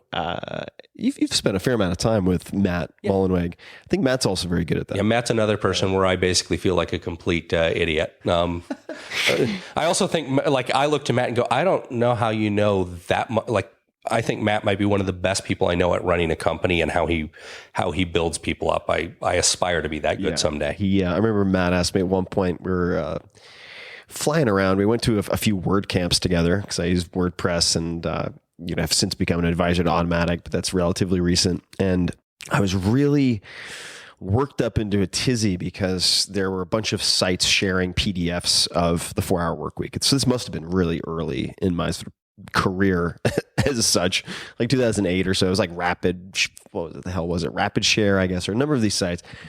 And I was trying to talk to Matt about it and get his thoughts because, of course, he's Mr. Open Source, but he has a for-profit company also. Mm-hmm. And so it's a very interesting set of philosophical decisions and business decisions. I was like, how should I think about this? And he's like, ultimately, it came down to talking through it and be like, oh, you're totally fucking right. Like the people who are going to download a shitty PDF version of this weren't my customers in the first place. They're never going to buy the book. It's not like they would have bought the book but then found it for free. And at the same time, I'm just getting free marketing dollars, and maybe at some point they'll be converted over to wanting to sort of exchange value for the value that I'm putting out there into the world. And he was totally right. And I was like, okay, it rendered all of this angst and all of these time-consuming potential avenues irrelevant. And I was like, wow, well, that's a load off my mind. The meeting with Gabe reminded me of an expression that you hear a lot here in Silicon Valley, which is if you want money, ask for advice, and if you want advice, ask for money. Yeah, it seems to have worked out. So Valve, the only familiarity I really have with Valve is their employee handbook, which is a PDF that's floated around for quite a few years, which I thought was genius. Really, and it sounds so boring, but if people look it up, and I'll put it in the show notes. The only HR document you will ever knowingly want to read. Yeah, it's fascinating. How has that affected, or how do you think about building your company? So how is it different? I think we're now getting to the point, how is it different? I think early on I'll say it this way. I tend to think that Valve as a culture is Gabe's personal reaction to everything he really didn't like about the Microsoft culture. And Gabe was a very early and important employee at Microsoft. So Valve was sort of like, these are all the things that I think are why Microsoft is not going to do well in the long term, and we're going to get them right here. And he built Valve that way. And Valve employee Joe Ludwig, I remember asking me, like, how much of Chef Step's culture did we copy from Valve just because that's what, like, Gabe told us to? And I'm like, well, Gabe never told us to copy Valve's culture. He never particularly encouraged that. He did encourage us to think in certain ways that I think are going to bring you to those decisions.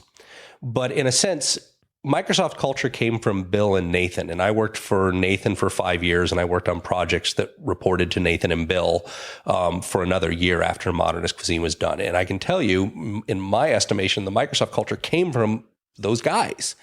And I was just as primed when I was starting Chef Steps to have a reaction to everything I didn't like about those cultural sensibilities of running a business. And so Chef Steps, much like Valve, is partially a reaction to those are the things that I didn't think worked very well for running a company that's supposed to get the best, most innovative, most interesting work out of people. What are the things that don't work? At least for you. For me, so especially when you're in the invention or innovation phases, traditional goal-oriented management is not incredibly helpful. You're basically anointing this class of people whose job it is to tell these incredibly creative people what they should and shouldn't be doing, and trying to judge them by some arbitrary metric. Like, that's a waste of everybody's time. And anybody who's really good isn't going to tolerate it for very long and will leave. Now, conversely, you can get really, really flaky creative people who never get anything done, and like, you'll tear your hair out. Well, don't hire those people. We pretty much exclusively learn to hire people that have a demonstrated track record of doing incredibly creative, innovative things in whatever domain was relevant to their job. And they had a proven track record of they've shipped stuff, they've got stuff done. And we're like, well, that's like highly predictive, we think, of like, you'll be able to do the same here. And if we have people like you, we don't need to manage you. Like, you know how to use your time better than we do. So it's your choice how you spend your time. You're free to make good choices, and you're free to make terrible choices. And if you make enough terrible choices, like, your team may ask you to leave because nobody wants to work with you. And if you make lots of good choices, we're going to trust you to make more good choices. And so that sort of leads you down the road of flatness. Where you run into some challenges is when you're working on a shorter time frame because you don't have infinite amounts of money, or when you have to sort of really align everyone pretty tightly towards a common goal of, we need to ship, we need to pull 6 teams together to make this product ship and to monetize it and to not flub the launch. That's where we're definitely seeing there are struggles with flatness. The conventional wisdom is we should basically create a hierarchy to do this. I'm kind of fighting that right now because I think that's a short-term gain and a long-term disaster. I totally agree there needs to be structure. We need to have people that can clearly signal that they're being trusted to lead, but we don't want to make that permanent. And I think this is another thing we've learned from Valve that I think is fundamentally a pretty good lesson, which is people tend to want to keep working on the things that made them successful in the first place. That's antithetical to invention. And if you're a small startup company where like your advantage is speed towards doing something nobody else is doing, that's not a very good structure for finding those opportunities. And I tend to believe that for the type of business we are over the coming years, we're going to constantly have to reinvent ourselves. And the people that are really important today may not be the most important people to the company in 5 years when we might be about something totally different. The problem is if we anoint those people as special, senior managers, leaders, those people will tend to want to keep working on the things that got them in that position. And that's not in the interest of the company. It's in the interest of them. And pretty quickly you have rent-seeking behavior and power politics and fiefdoms where the only solution for the company is to periodically come and just do this wholesale house cleaning of firing a bunch of people who used to be good because they've actually gotten in the way of the company.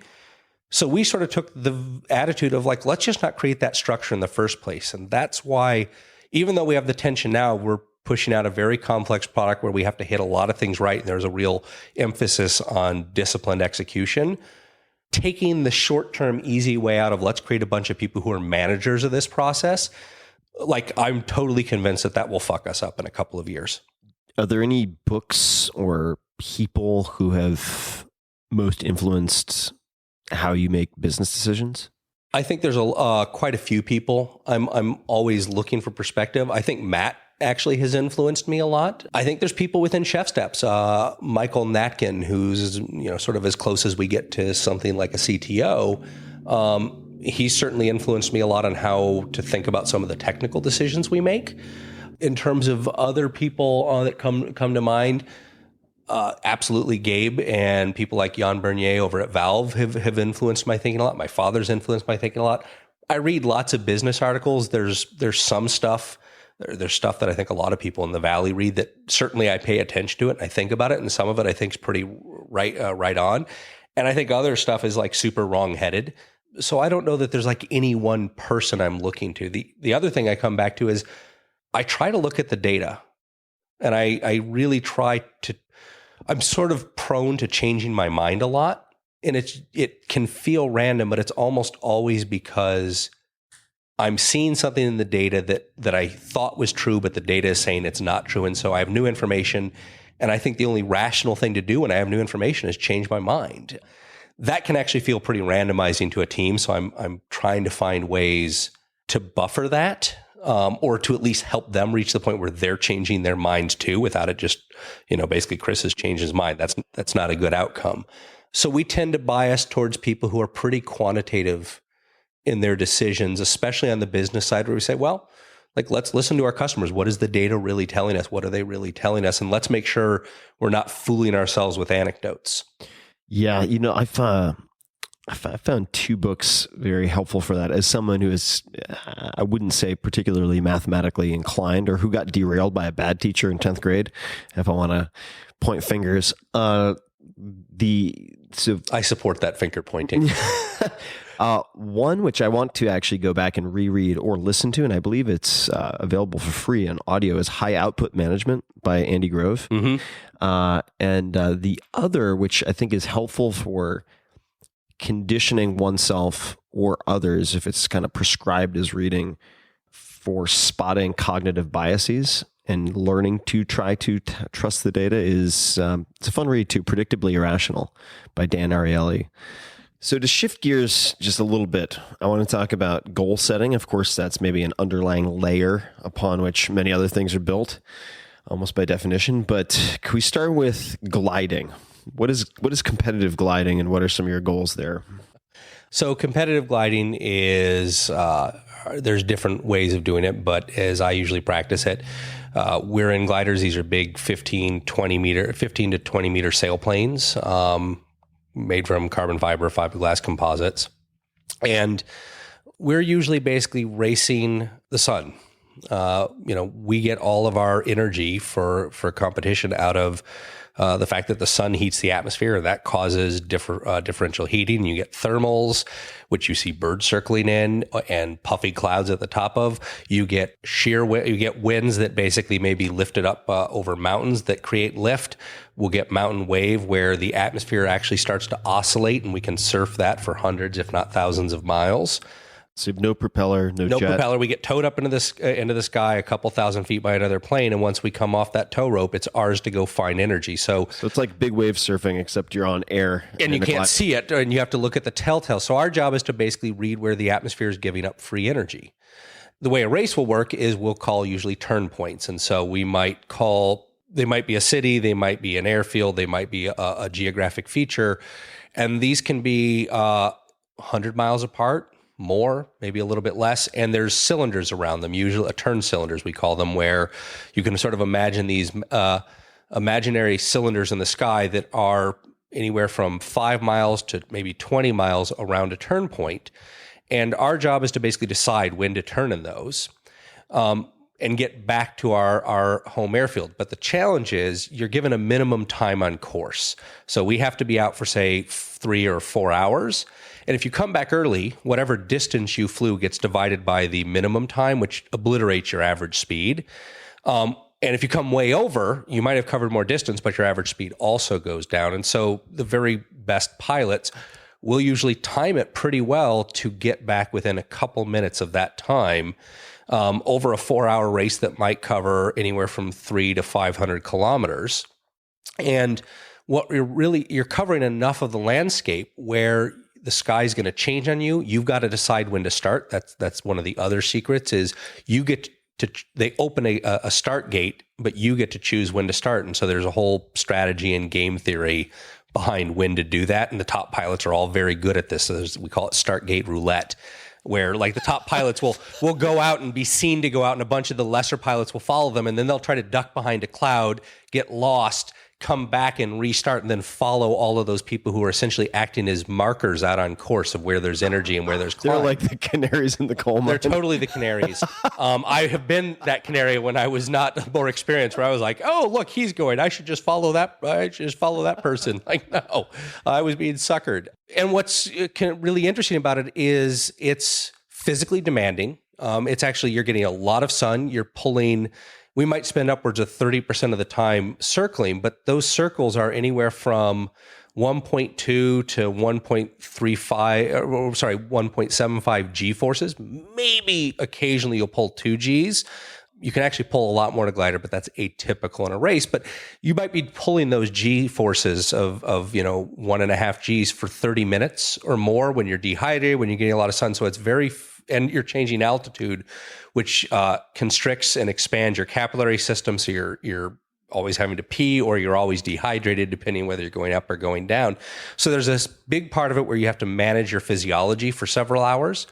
You have to be very disciplined in your decision making, because the difference between first and second or third might only be 1.5 minutes. That's usually only 3 extra circles during a 4-hour race, where you might actually do hundreds and hundreds and hundreds of circles. So it's all about efficiency. Do I need to make this turn, or should I be going? And what do I think the atmosphere is going to be doing in 10 minutes? And where do I think it's going to be good? And where do I think it's bad? So it's extremely strategic. It's also extremely tactical, because you're still having to fly the airplane. And so you're flipping constantly back and forth between fly the airplane, because I might be in a climb with 10 other airplanes, a fraction of a wingspan. We're all circling together within inches. And so it's highly coordinated formation flying, where it's like the rule is don't crash into the other guy. But we're also having to do all the mental calculations of when's it time to go? Where am I going next? And you're always trying to think well ahead of the airplane. And so I find that it's incredibly focusing. Like, you have no choice but to be totally in the moment. And to be extremely focused on what you're feeling, the way the airplane's feeling, what the right strategy is. And I just find that incredibly addicting. And the fact that you can take this technology and just by reading the telltales of the sky around us, find enough free energy to go fly at average speeds that approach 100 miles an hour and cover hundreds of miles of distance over beautiful mountains or desert floors, where if you land, it's like you're going to be walking a very long time to the nearest road. It's amazing. This is going to seem unrelated, but how well do you typically sleep? Do you have trouble getting to sleep? Most of the time, yes. Okay. The reason I ask is that I'm doing a lot better now for a host of reasons that I can say for another time, but I've always had onset insomnia. And so I've been attracted to activities like that, where you cannot there's a huge penalty. You can do it if you let your mind wander or obsess on other things. There's an enormous penalty. And so I just find it to be a huge sort of stress release valve. It's almost like meditating to engage in an activity like that. For me, that's a big part of it. It's one of the few things that if I go off to a glider competition for a couple weeks, or I go flying in southern New Zealand, which I do every couple of years. I was there in November, and it's as amazing as you would think. It's all consuming. My entire schedule starts revolving around flying, and because competitions are usually held over multiple days too, so it's about consistency. If you're in first, the only place to go is backwards. And so it's all about low risk. Whereas if you're in fifth, you've got to be better the next day and take risks, but you might blow up and do horrible. It's the counterpoint to the rest of my life, where it's very unstructured, can be very chaotic, and that's just part of how it works. Whereas this is sort of extremely structured, extremely focusing, and highly rewarding. So what are your current goals or biggest goal in gliding? So the biggest goal is setting a distance record, a world distance record. So these days, the world record, I think, is over 3,000 kilometers. So about 3,009, I think. And it was set in the Andes. And really, that's the only place left to set a record that big, because what happens is the prevailing winds flow from west to east, and there is a big long mountain chain that runs up South America called the Andes. Those winds slam into, and as they rise over it, they rise to a level where they become unstable, so they start to fall, and it overdoes it in each direction, and so it starts to oscillate, and the whole atmosphere starts oscillating, where you can climb into what we call a mountain wave, and you can climb up. I think the record's over 50,000 feet, and there's people attempting for 100,000 feet. But once you get in that wave, you can surf it. You can run it parallel to the mountains. You may have to jump where the mountain range zigs or zags. You've got to read what's going on. It's not as simple as just put the nose down. But you're flying at the red line of the airplane. Like, you fly even a knot or two faster, and the whole wings will basically explode, which is bad. Well, you're doing that at this point. They're now doing that up the length of the Andes and back down, where they're racing against daylight, because the records have to be set 30 minutes before legal sunrise to 30 minutes after legal sunset. That's the time you have allotted. And if you're flying at the very limits of the airplane, you're limited by the speed of the airplane.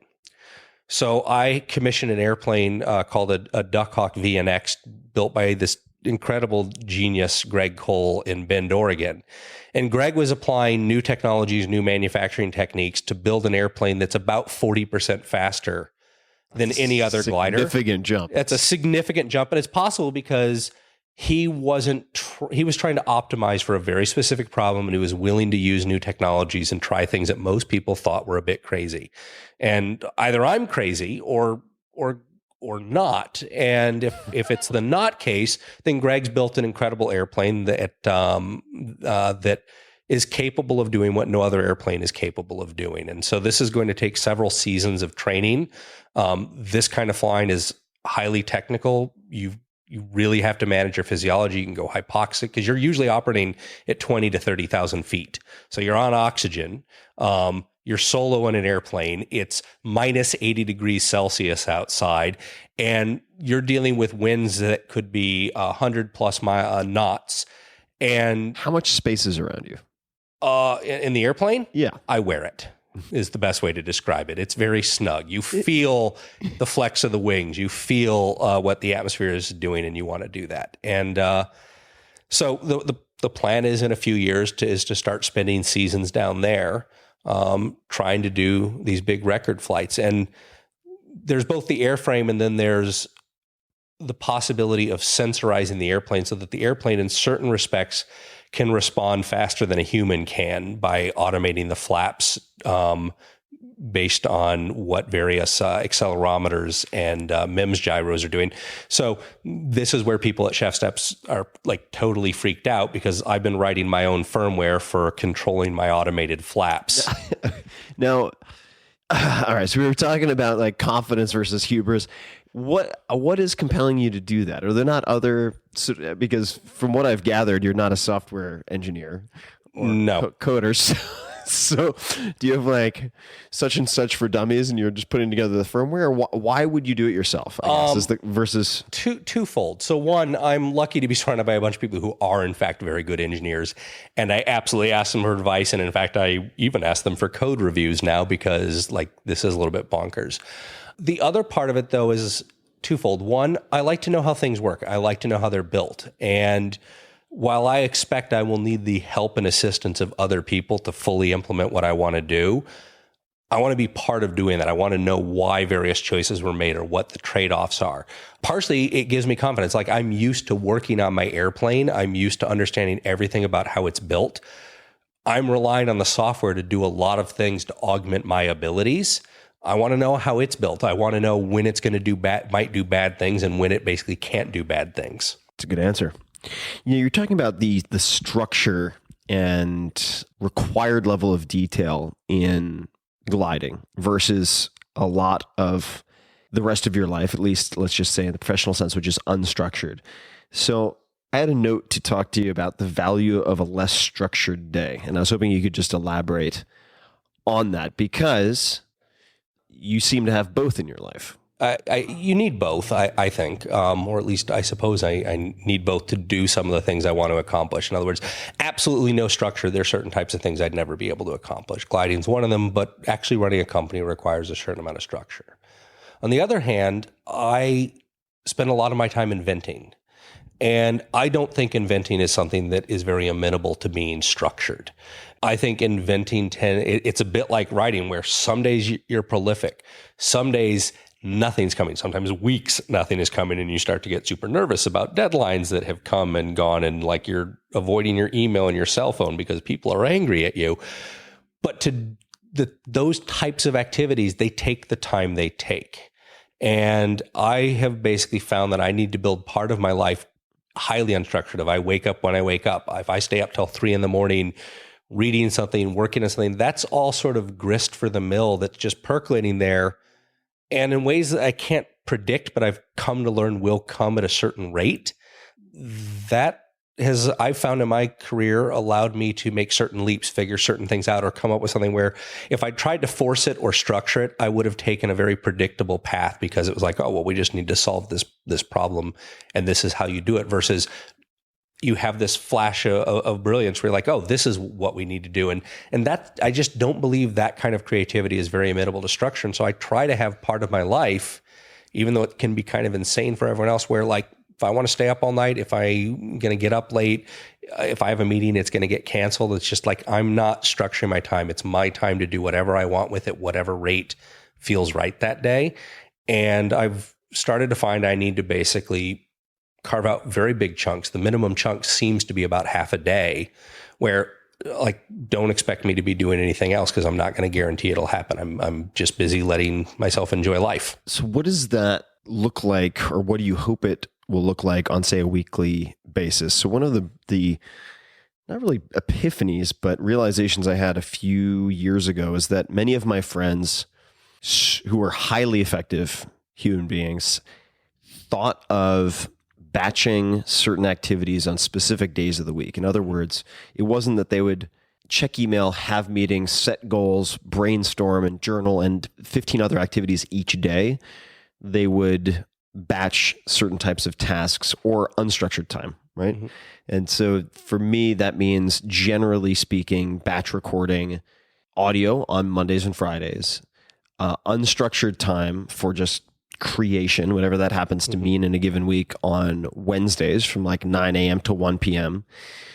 So even if my goal is to have sort of room to think and space, if I don't create that space in my calendar, it's very likely that it'll get overrun with other stuff. How do you think about that? Or are there certain rules, like if then, like you just said, like if I stay up late, then I will clear the decks and like send an email before I go to bed saying, hey, like wipe the decks up until this point in time? So there's some of that. I haven't found that totally effective for myself, although I have to do some of it because I have a responsibility of running a company, and I have, I need to be available to certain people, or it's just not being fair, or it's impeding their effectiveness and their productivity. And I have definitely surrounded myself with types of people that are very complementary to me, of people who are more focused on organization and being productive in a very specific kind of way. I tend to find that, especially when I'm getting into something where I'm trying to solve a very specific problem, but it's open-ended. In fact, I'm not even totally sure I can define what the problem is. Like, I might need to carve out weeks where, like, the majority of my time is going to be going into this activity that may or may not be productive and may or may not be a terribly good use of my time. It's just this rabbit hole that I kind of need to dig in. And so that tends to be one where increasingly I'm trying to find chunks of my life where I can literally carve out, like, I'm going to commit 20% of my time to basically attending to some of the details of, being married and having a family, running a company, but I'm also going to allocate a huge amount of my free time, or I'm going to create a huge amount of free time to spend hours in days, and even in some cases more than a week, just chugging away on this to see where it gets. And sometimes, I come up at a 0, like that was a waste of time. But I've found over the last decade or so that those periods of time have turned out to be incredibly important for finding something that's insanely valuable. Well, this is, maybe it's just rationalizing so that I don't go totally insane, but I remember coming to a similar conclusion related to writing, because I became very frustrated once at a draft of a chapter where it was something like 10 pages and 9.5 pages were just garbage. I mean, complete garbage, but there was a kernel on like the 9th page of a few paragraphs that ended up becoming the beginning of a really strong chapter. And I was like, wow, that was a really big fucking waste of time. I can't believe that I only got a few paragraphs out of that. And one of my friends, who I guess you could view as a mentor of sorts, a very seasoned, successful writer, said, no, you're missing the point. Like, you needed those first 9.5 shitty pages to get to the good stuff. You couldn't have started there. Yep. And I was like, oh, okay, that's at least a healthy way to look at it. I basically totally agree with that. If there's no shortcuts, like I can look back on the evolution Chef Steps has gone through since 2012, or the evolution I've gone through since 99, 2000. And I can see all these periods where it was like, oh, that wasn't super productive, or I didn't accomplish what I'd hoped to accomplish with that. It's easy in hindsight to say, well, maybe you could have cut that out, or maybe you could have shortened this time scale to market or something like that. And it's like, I don't think so. I don't think we would have had the thoughts or reached those. They come at a certain rate, and all of those things in some way tend to lead into that solution.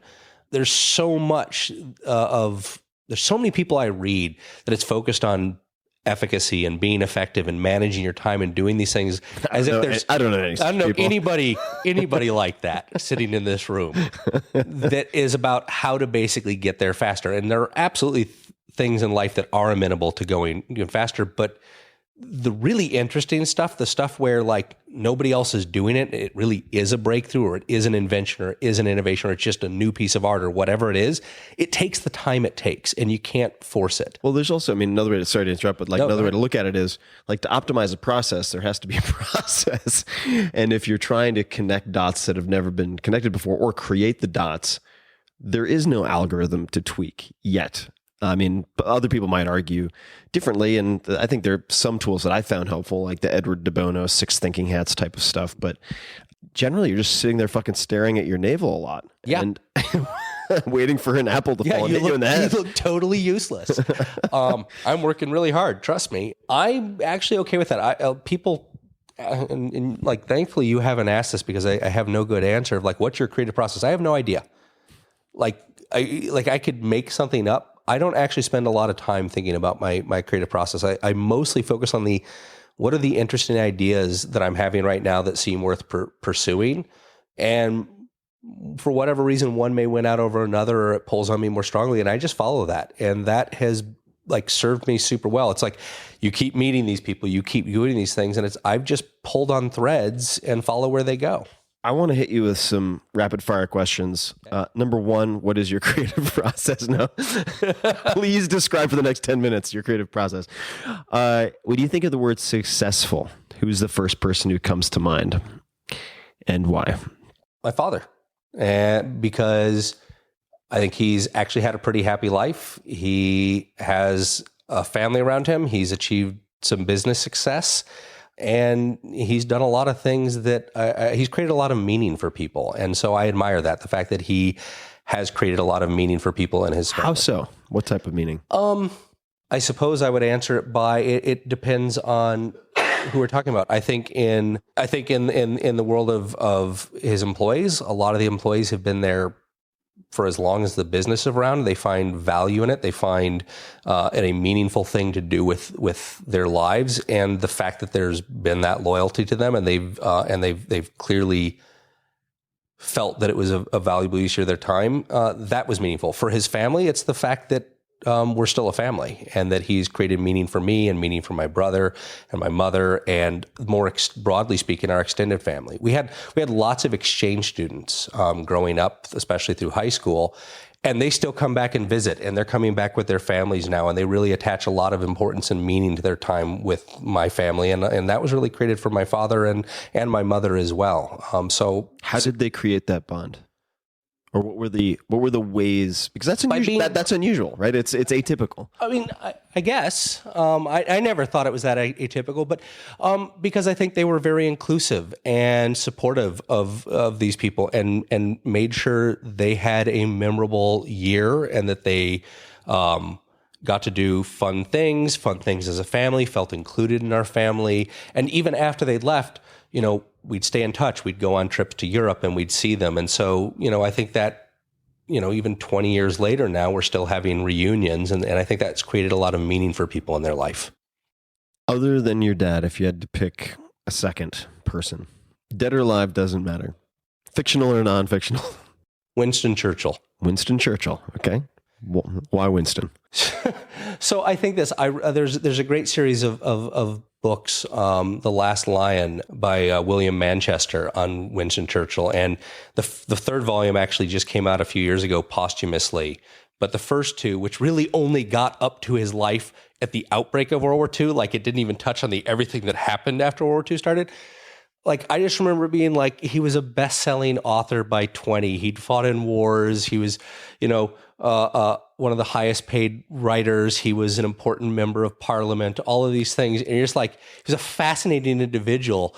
And I remember reading these, and I was probably in my early 20s, being just like, man, I suck compared to this. I am way behind. So I think on some level, it was like, that's what historic level of success looks like. And like, as a history professor pointed out to me, you weren't born into the British aristocracy, so you're working with a deficit to begin with, which, like, fair enough.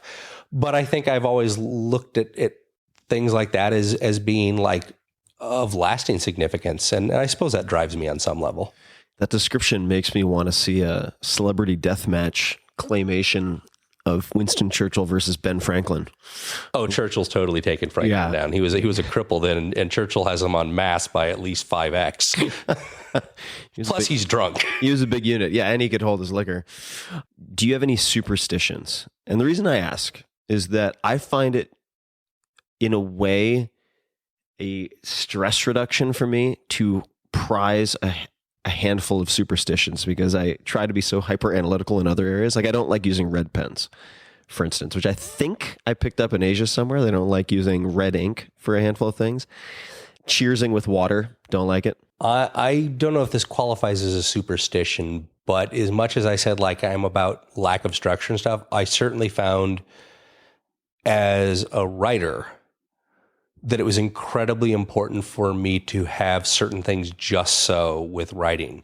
I would have a very specific ritual about driving to a very specific coffee shop, and I had to have sort of one or two very specific tables. If they were like filled, like, I'd sit there with my coffee just sort of like leering at them, like, you are taking my table, don't you know, like, that I'm trying to finish a manuscript. Excuse me, sir, do you know how I am? Yeah, it's like, I come here so much, this should be my table.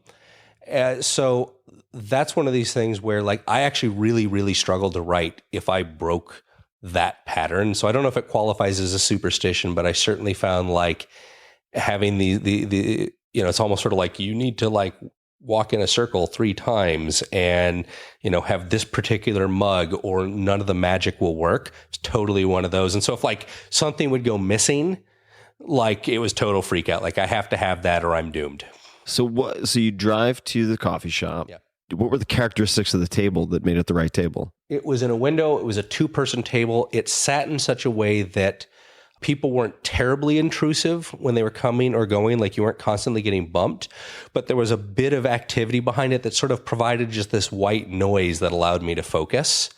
so it was it wasn't that table per se. It was that table in that particular coffee shop, like worked where it was just the right balance between feelings among people, but without the distraction of people. Mm-hmm. Do you listen to music when you write? I will, and usually a lot of techno, a lot of late 90s techno. Like particularly, I might listen to like Paul Oakenfold live at the Rojan in Shanghai. It's an essential mix. And it's like, to this day, when I'm doing certain kind of work, it's put the headphones on and, it's SoundCloud and it's old essential mixes with Pete Tong. How many pages of text that you were involved with in some capacity were in modernist cuisine, roughly? Of the pages I wrote, I think I wrote around 300,000 words. So how many, what does that break down to? I mean, that's like... Our pages had pictures and full... But so it's like 6 full-length books. It was slightly over a million words for the final book. And, it was 2,400 pages. It's long enough now. I'm starting to forget, but it's 50 pounds of book. When you did first drafts, was that on a computer or by hand? On a computer. On a computer. What program? Was it just standard Word? Or It was Word at the time, yeah. I experiment with some other things. I actually write. I write a lot with a program called IA Writer because it sort of blanks everything out. IA Writer, yeah, I've heard about this. I enjoy that. I think there's like cooler, better stuff that I haven't even heard of yet. But there's another one called Hemingway that a lot of folks have mentioned. It's like I find something that works and just leave it alone. Yeah, there's one called Scrivener that I've used for my last few books that I really enjoy.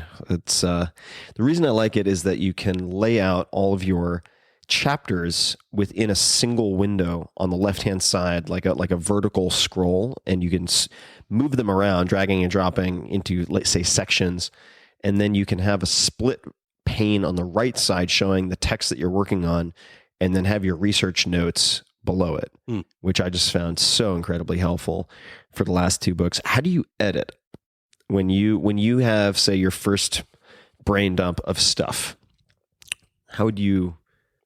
What is your editing process like?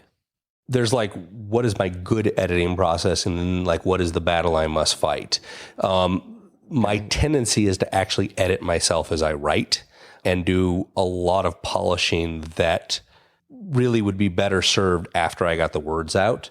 My preferred approach and what tends to be best for me is I do my writing in the evenings, and I do my editing in the morning. I will usually wake up after having like written until 3 a.m, and then I'll wake up at like 9:30 or 10 or whatever. And I'll go back and look like, oh my God, this was incredibly indulgent. But, there's 9,000 words. So I'm going to be able to find some good nuggets here and I can start iterating on it pretty quickly. That works well. Would you kick out 9,000 words a session? Sometimes yes. Holy shit! I think man. That was usually that would usually get pared down. How much meth were you taking? Yeah, it's a lot. I don't even remember.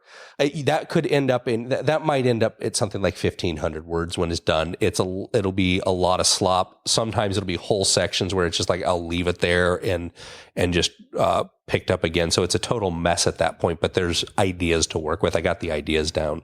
More typical session would probably be 750 to 2,000 words, depending. Got it. The closer it was to 750, usually the less work I had to do on editing, but often it would take 3 times as long as if I just barfed out 3,000 words. The less grist for the mill to work with in the first place. What is your favorite documentary or movie, or any favorites that come to mind? So, like right now, I think I'm going through like an 80s nostalgia binge. I've been watching some John Hughes movies lately that I've been enjoying. I can't really. You're watching what is it, Saving Miss Doubtfire? Or no, it's like Ferris Bueller's Day Off and stuff like that. And old John Cusack. Movies that I've really, really loved. Pulp Fiction was like super. So I was living in Germany at the time as an exchange student. I was homesick and Pulp Fiction came out, and I remember seeing it in German because everything was dubbed there. And Samuel L. Jackson sounds horrible as a German, just not funny, not Samuel L. Jackson. So I was lucky enough that I lived in Aachen, right by the border between Holland, Belgium, and Germany.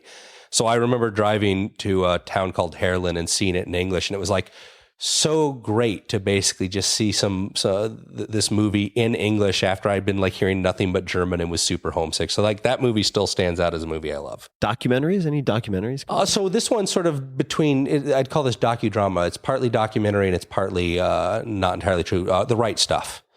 I'm a pilot. I love flying. And that movie was just like, I got to do this. Like, where do I sign up to get one of these rides? So I need to see that. That's a great movie. I haven't seen that film in ages.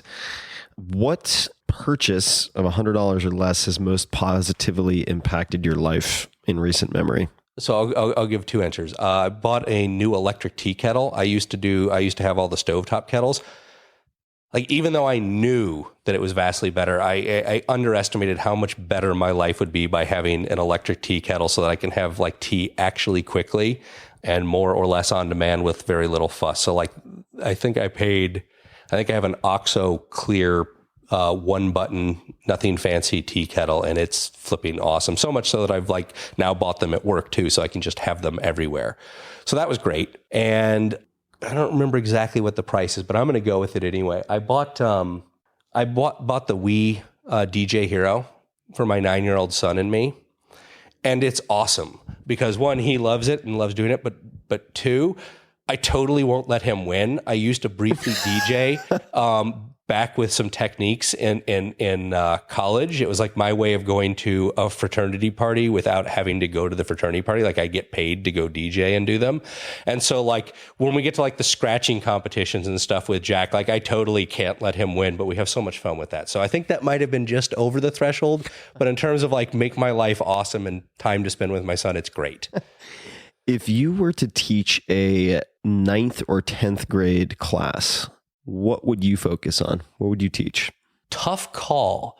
It's a toss-up between Shakespeare or I'd be really interested in doing a history of science class. History of science. Yeah. So why Shakespeare? The first one. I had a phenomenal teacher in high school that taught me to write, John Fitzpatrick. I think he passed away about a year ago, which is a bummer because I haven't seen him in probably 2 decades, but he taught a whole year of Shakespeare, and I signed up for it because as a senior because I'd had him as a sophomore English teacher, and right when like every other teacher hated me or like just I was a pain in their butt, like he sort of mentored me and put up with a lot of my shenanigans or my laziness of turning stuff in, and he really pushed me to write. I mean, as a sophomore, I think I was having to write 5-8 page like real papers for him where you're really exploring literature. So I signed up for him when he taught a year of Shakespeare in my senior year. And I particularly remember the comedies of just the discussions we had around it and the ideas and how actually funny they were and how humorous they were and how great some of the themes were. Totally blew my mind because like up until then, Shakespeare's like this really, poncy English literature kind of thing to go do. And actually it was hysterical and they were a blast to read them. So I'd want other people to experience that. I don't know if I could do it justice. And the history of science would be option number 2. Yeah. I think, I suppose I do. I don't know that I do science. I do engineering now. I think a lot about science, but I love the ideas. I love the inevitableness of the ideas. I like how one idea built on another. And when you really have a great history of science teacher who sort of tells the story of how these things shaped culture, shaped the world, it makes science something more than just the formulas or the equations or the theorems or the ideas that you learn in a fairly dry science textbook, no matter how much they've made it artsy with sidebars and graphics. There was the fact that there were people involved, and it wasn't at all like at the time they might have been hugely controversial ideas, and it wasn't so obvious at the time that like, the calculus was right or that, air was a thing or that germs were a thing and how much controversy and how much humanness there were around these ideas. I love that because I think I sort of see it on a day-to-day basis. When you're inventing stuff, it feels totally nuts at the time. And you're like, is anybody going to like think this was worthwhile? Well, it also makes me think of a dinner I just had last week, which was an incredible rare opportunity, but I had a chance to go to a small group dinner with Jim Watson of Watson and Crick. Wow. And I mean, he's got to be, I don't know exactly, late 80s, maybe. I think almost maybe 90s, maybe yeah. 90s, and completely lucid. And I was 2 chairs away. You know, I was one person separated from him. So co-discoverer of the double helix. And, turns out, I didn't realize this, but he has probably a half a dozen other discoveries that would have been anyone else's life work. Yep. And he has a collection of them. But I remember I had a number of short conversations with him, and also overheard a lot of his fascinating conversations with other folks. And I remember thinking, if this were 25 years ago, I could totally see this one encounter veering me off into becoming a scientist of some type. I mean, just that one encounter, could totally see it. By sort of meeting someone who embodies all the things that felt irrelevant when they were being thrown at me by someone who is far lesser and just not passionate or particularly interested in conveying it to me in a compelling way. What are your morning rituals? What does the first 60 minutes of your day look like? First 60 minutes of the day. So I'm not human if I don't have a shower. That's like super, super important to me. What time do you usually wake up? I know it sounds like it moves. That moves a lot. So given my own devices, I probably naturally will wake up between 9 and 10 most days. I would naturally usually work till 3 or 4 in the morning. I actually experimented with like biphasic sleep in college, and I would totally do that still if it didn't make me so unbelievably antisocial. So what kind of biphasic sleeping? I would basically sleep from 4 p.m. till 8 p.m. and then I would work from 8 p.m. till 2 or 3 in the morning, and then I would sleep from 2 or 3 in the morning until usually around 8 or 9 a.m. Sounds like the Argentine schedule. I was wondering how they survived. I was in Argentina, and they would stay out until 4 in the morning, then go to work in the morning. And I tried to match that. And I was just like, how are these fuckers surviving? I don't get it. And then it's like, oh, no. You didn't notice where everybody disappeared. Yeah. They have like a 2-hour lunch, then they go home at 4:30 and sleep until 8 o'clock. Yeah. So I should move to Argentina to go fly gliders is what I think the conclusion is I have here. It's socially acceptable there. So you take a shower. So I take a shower. I will usually eat something. If I'm not feeling totally rushed for time, it's bacon and eggs. I'm particularly right now, there's a recipe on Chef Steps called the emoji egg, which is basically an egg cracked into a nonstick pan, heated very slowly until it looks like the perfect emoji of a sunny side up egg. Like that, maybe a piece of toast and bacon is great. But there's a 50-50 chance that I'm just going out the door at that point. And the very next stop is espresso. We have very nice espresso machines, courtesy of La Marzocca at Chef Steps, and we keep the entire company caffeinated. We keep a world barista on the team. Everybody, like our job training is, if this whole thing doesn't work out with the company, everybody at Chef Steps is capable of being a barista.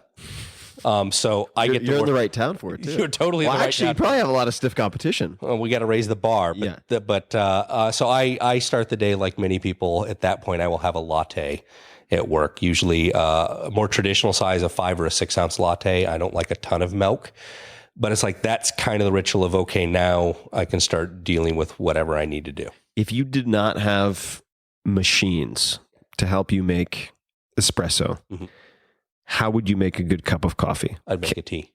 You'd make a tea? Yeah. So you wouldn't use a Chemex, AeroPress, any of that? I have all that and I don't mind it, but and if somebody else wants it, I'll do it. It's a bit fussy, but I got to be kind of honest. Like during my time at the Fat Duck, we had builder's tea, TP tips, just like it came in a giant garbage bag, basically stuffed with like really crappy like tea dust. And that with a bunch of milk is just like milky tea. It's really satisfying in some sort of cringeworthy way. And I have nicer tea than that at home, but it's still something about the ritual of make some tea. I steep it. I like a little bit of milk.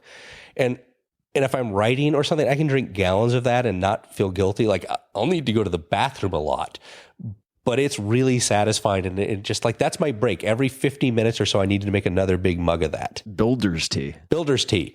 It's a British saying of like, so like the builders on a job site, sure. Like at some point they all get around and make a cup of tea. And this was like the cheapest bulk tea you could buy. And because like the Fat Duck was a 3 Michelin star restaurant, which meant we made no money. Right. That was what we had. That's something that's for the staff. The customers, we had much nicer stuff. That's something that surprised me when I was in the midst of working on the 4-Hour Chef, which of course you were involved with, and realizing that in effect, the higher the quality of the food and drink, well, the food especially, served at a restaurant, the lower the margins appear to be. It's like the more expensive, the better the food, the harder it is to run as a business, in effect. I guess I didn't tell the story of nearly going bankrupt at the Fat Duck. I mean, I was there, so I it's not really my story, it's Heston's story, but I'll tell it because it gives some context to this. So we were a 2-star restaurant, and most 2-star restaurants are really just a 3-star restaurant that's going out of business. This was January of 2004. We were at Madrid Fusion, which at the time was like the biggest chef conference in the world. And we were unknown, and like Ferran Adrià was the biggest chef in the world at the time. Jockey, James Petrie, who was our pastry chef, and I were basically prepping backstage all week for our demo. And all these chefs from all these restaurants in Madrid and around Spain were coming around watching what we were doing because like we were basically doing crazy stuff. We had liquid nitrogen. Nobody had seen that. We were doing stuff with pressure cookers and vacuum pumps and all sorts of crazy stuff. And like in the background of all this, like Heston couldn't make payroll on Friday.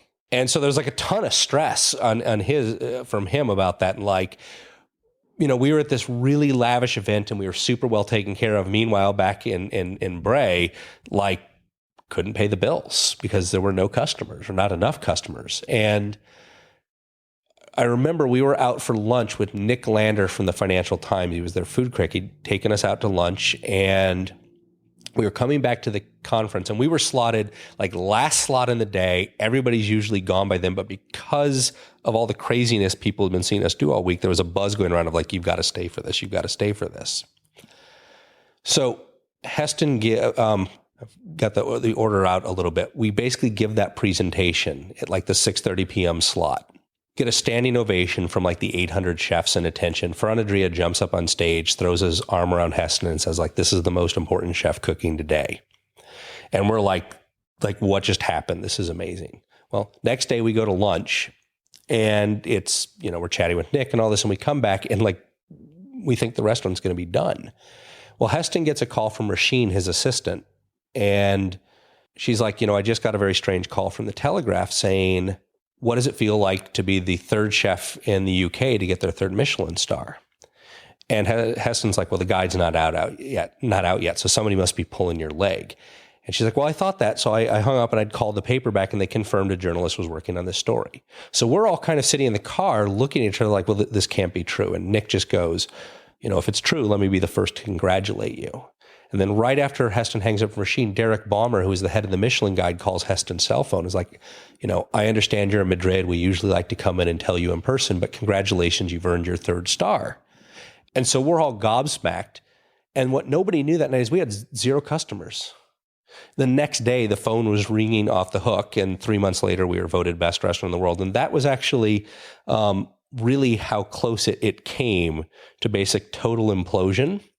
It was also, I think, a real lesson for me of one, you don't do this for the money. Like this, the fame and the celebrity and the TV shows and the books and all that, and future restaurants did eventually grow into a sizable empire for Heston, but that wasn't what motivated him. And I think that was really a big impression on me as well. It was like, this isn't why you choose to do things. And it is going to get to be a knife edge like this at some point. You have to have faith that it's going to work through onto the other side.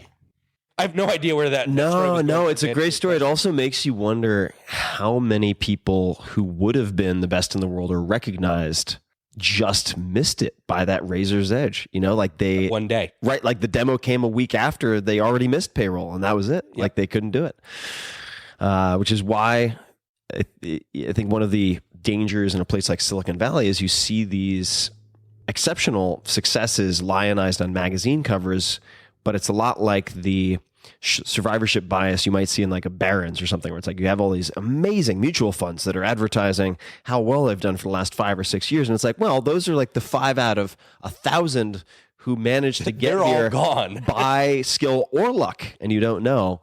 It's easy to get sucked into that sort of fallacy when you don't see the bodies. But I guess on that note, just in terms of these lessons learned and looking at advice that you would give others, then in turn, what advice would you give your, let's say, 25-year-old self, if you could place us where you were, what you were doing? Or you could choose when you were graduating from college.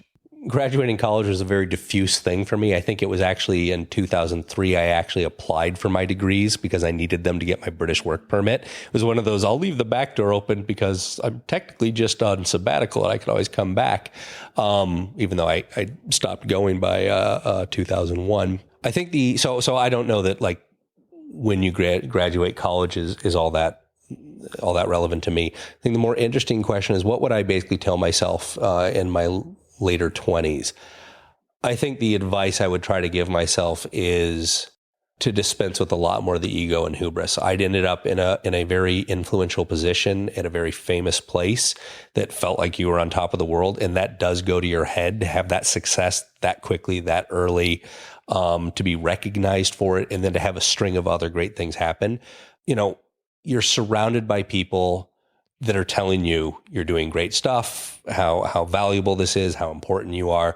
And most of those people won't be around when that period is over, but it becomes very seductive and you sort of keep aspiring to take that next step up the ziggurat.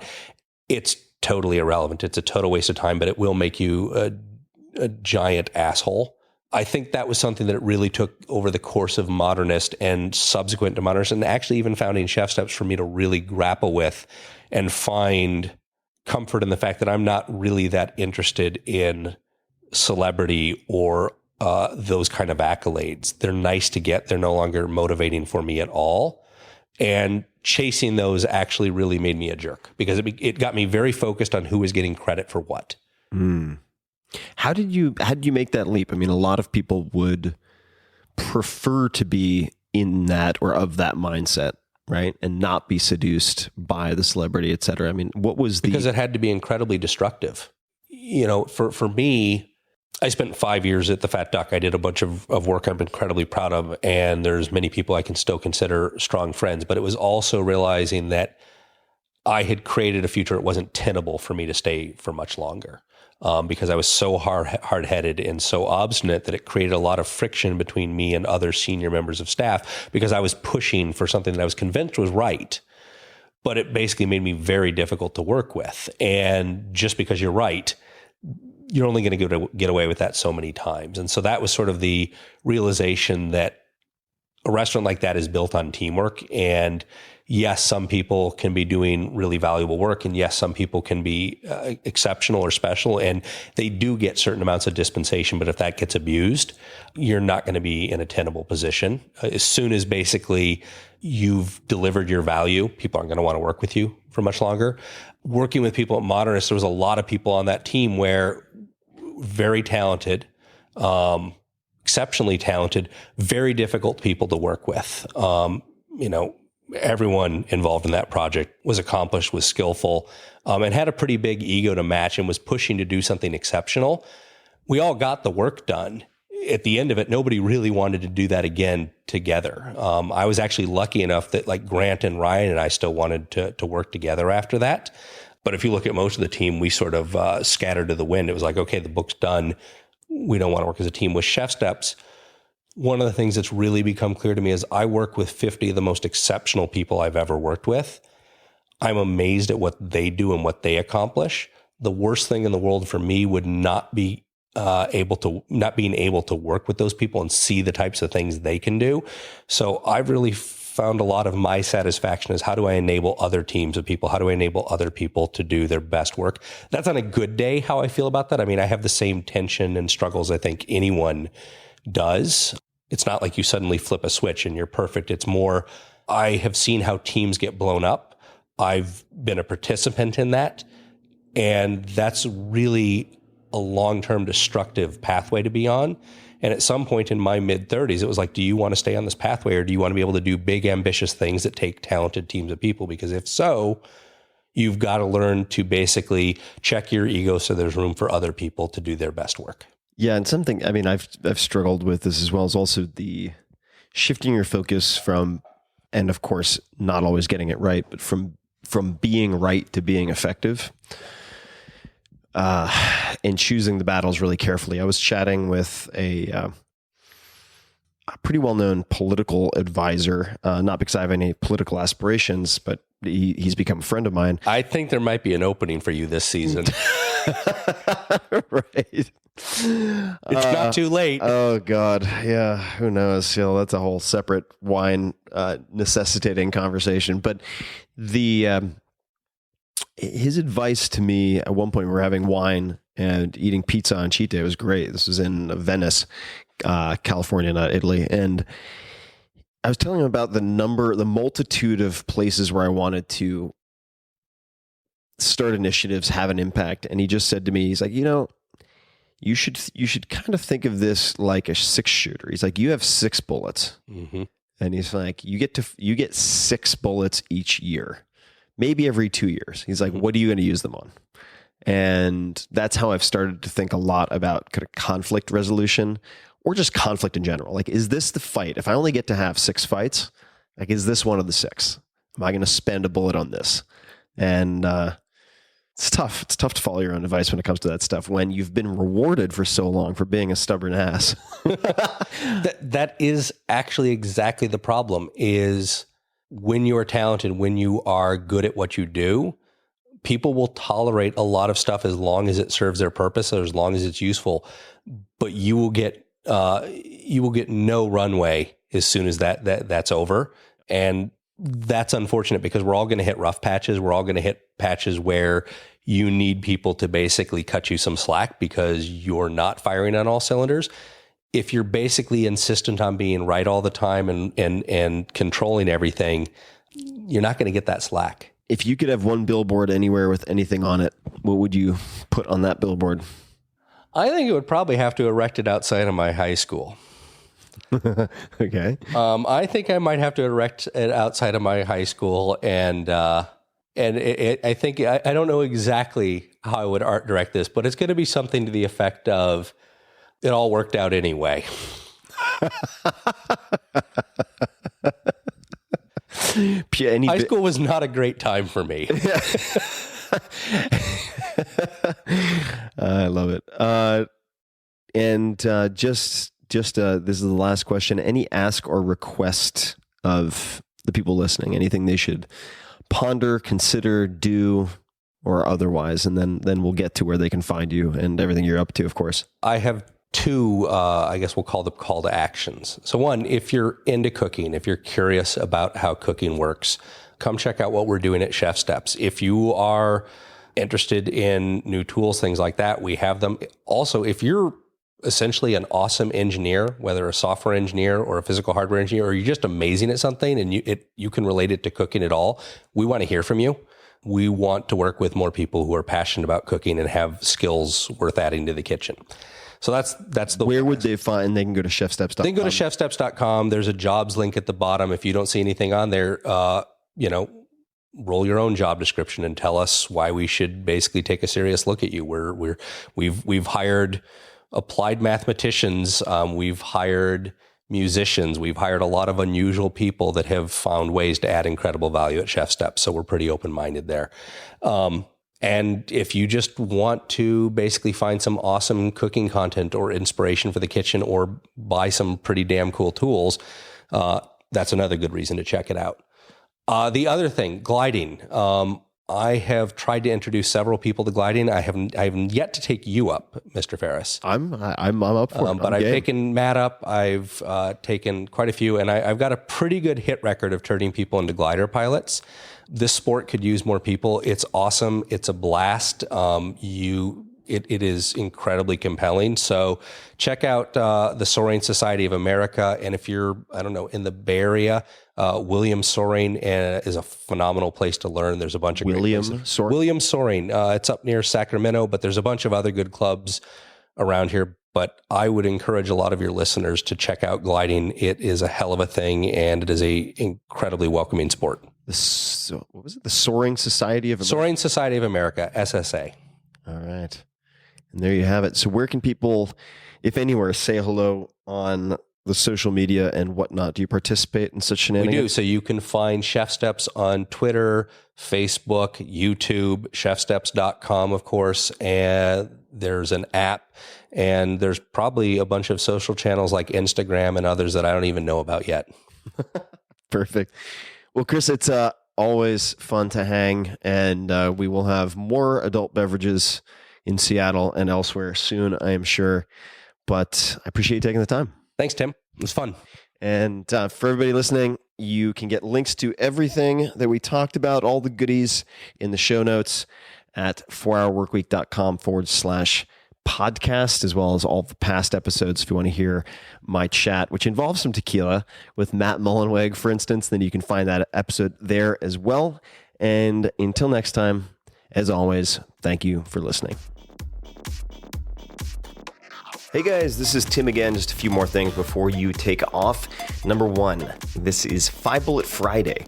Do you want to get a short email from me? Would you enjoy getting a short email from me every Friday that provides a little morsel of fun before the weekend? And 5 Bullet Friday is a very short email where I share the coolest things I've found or that I've been pondering over the week. That could include favorite new albums that I've discovered. It could include gizmos and gadgets and all sorts of weird shit that I've somehow dug up in the world of the esoteric as I do. It could include favorite articles that I've read and that I've shared with my close friends, for instance.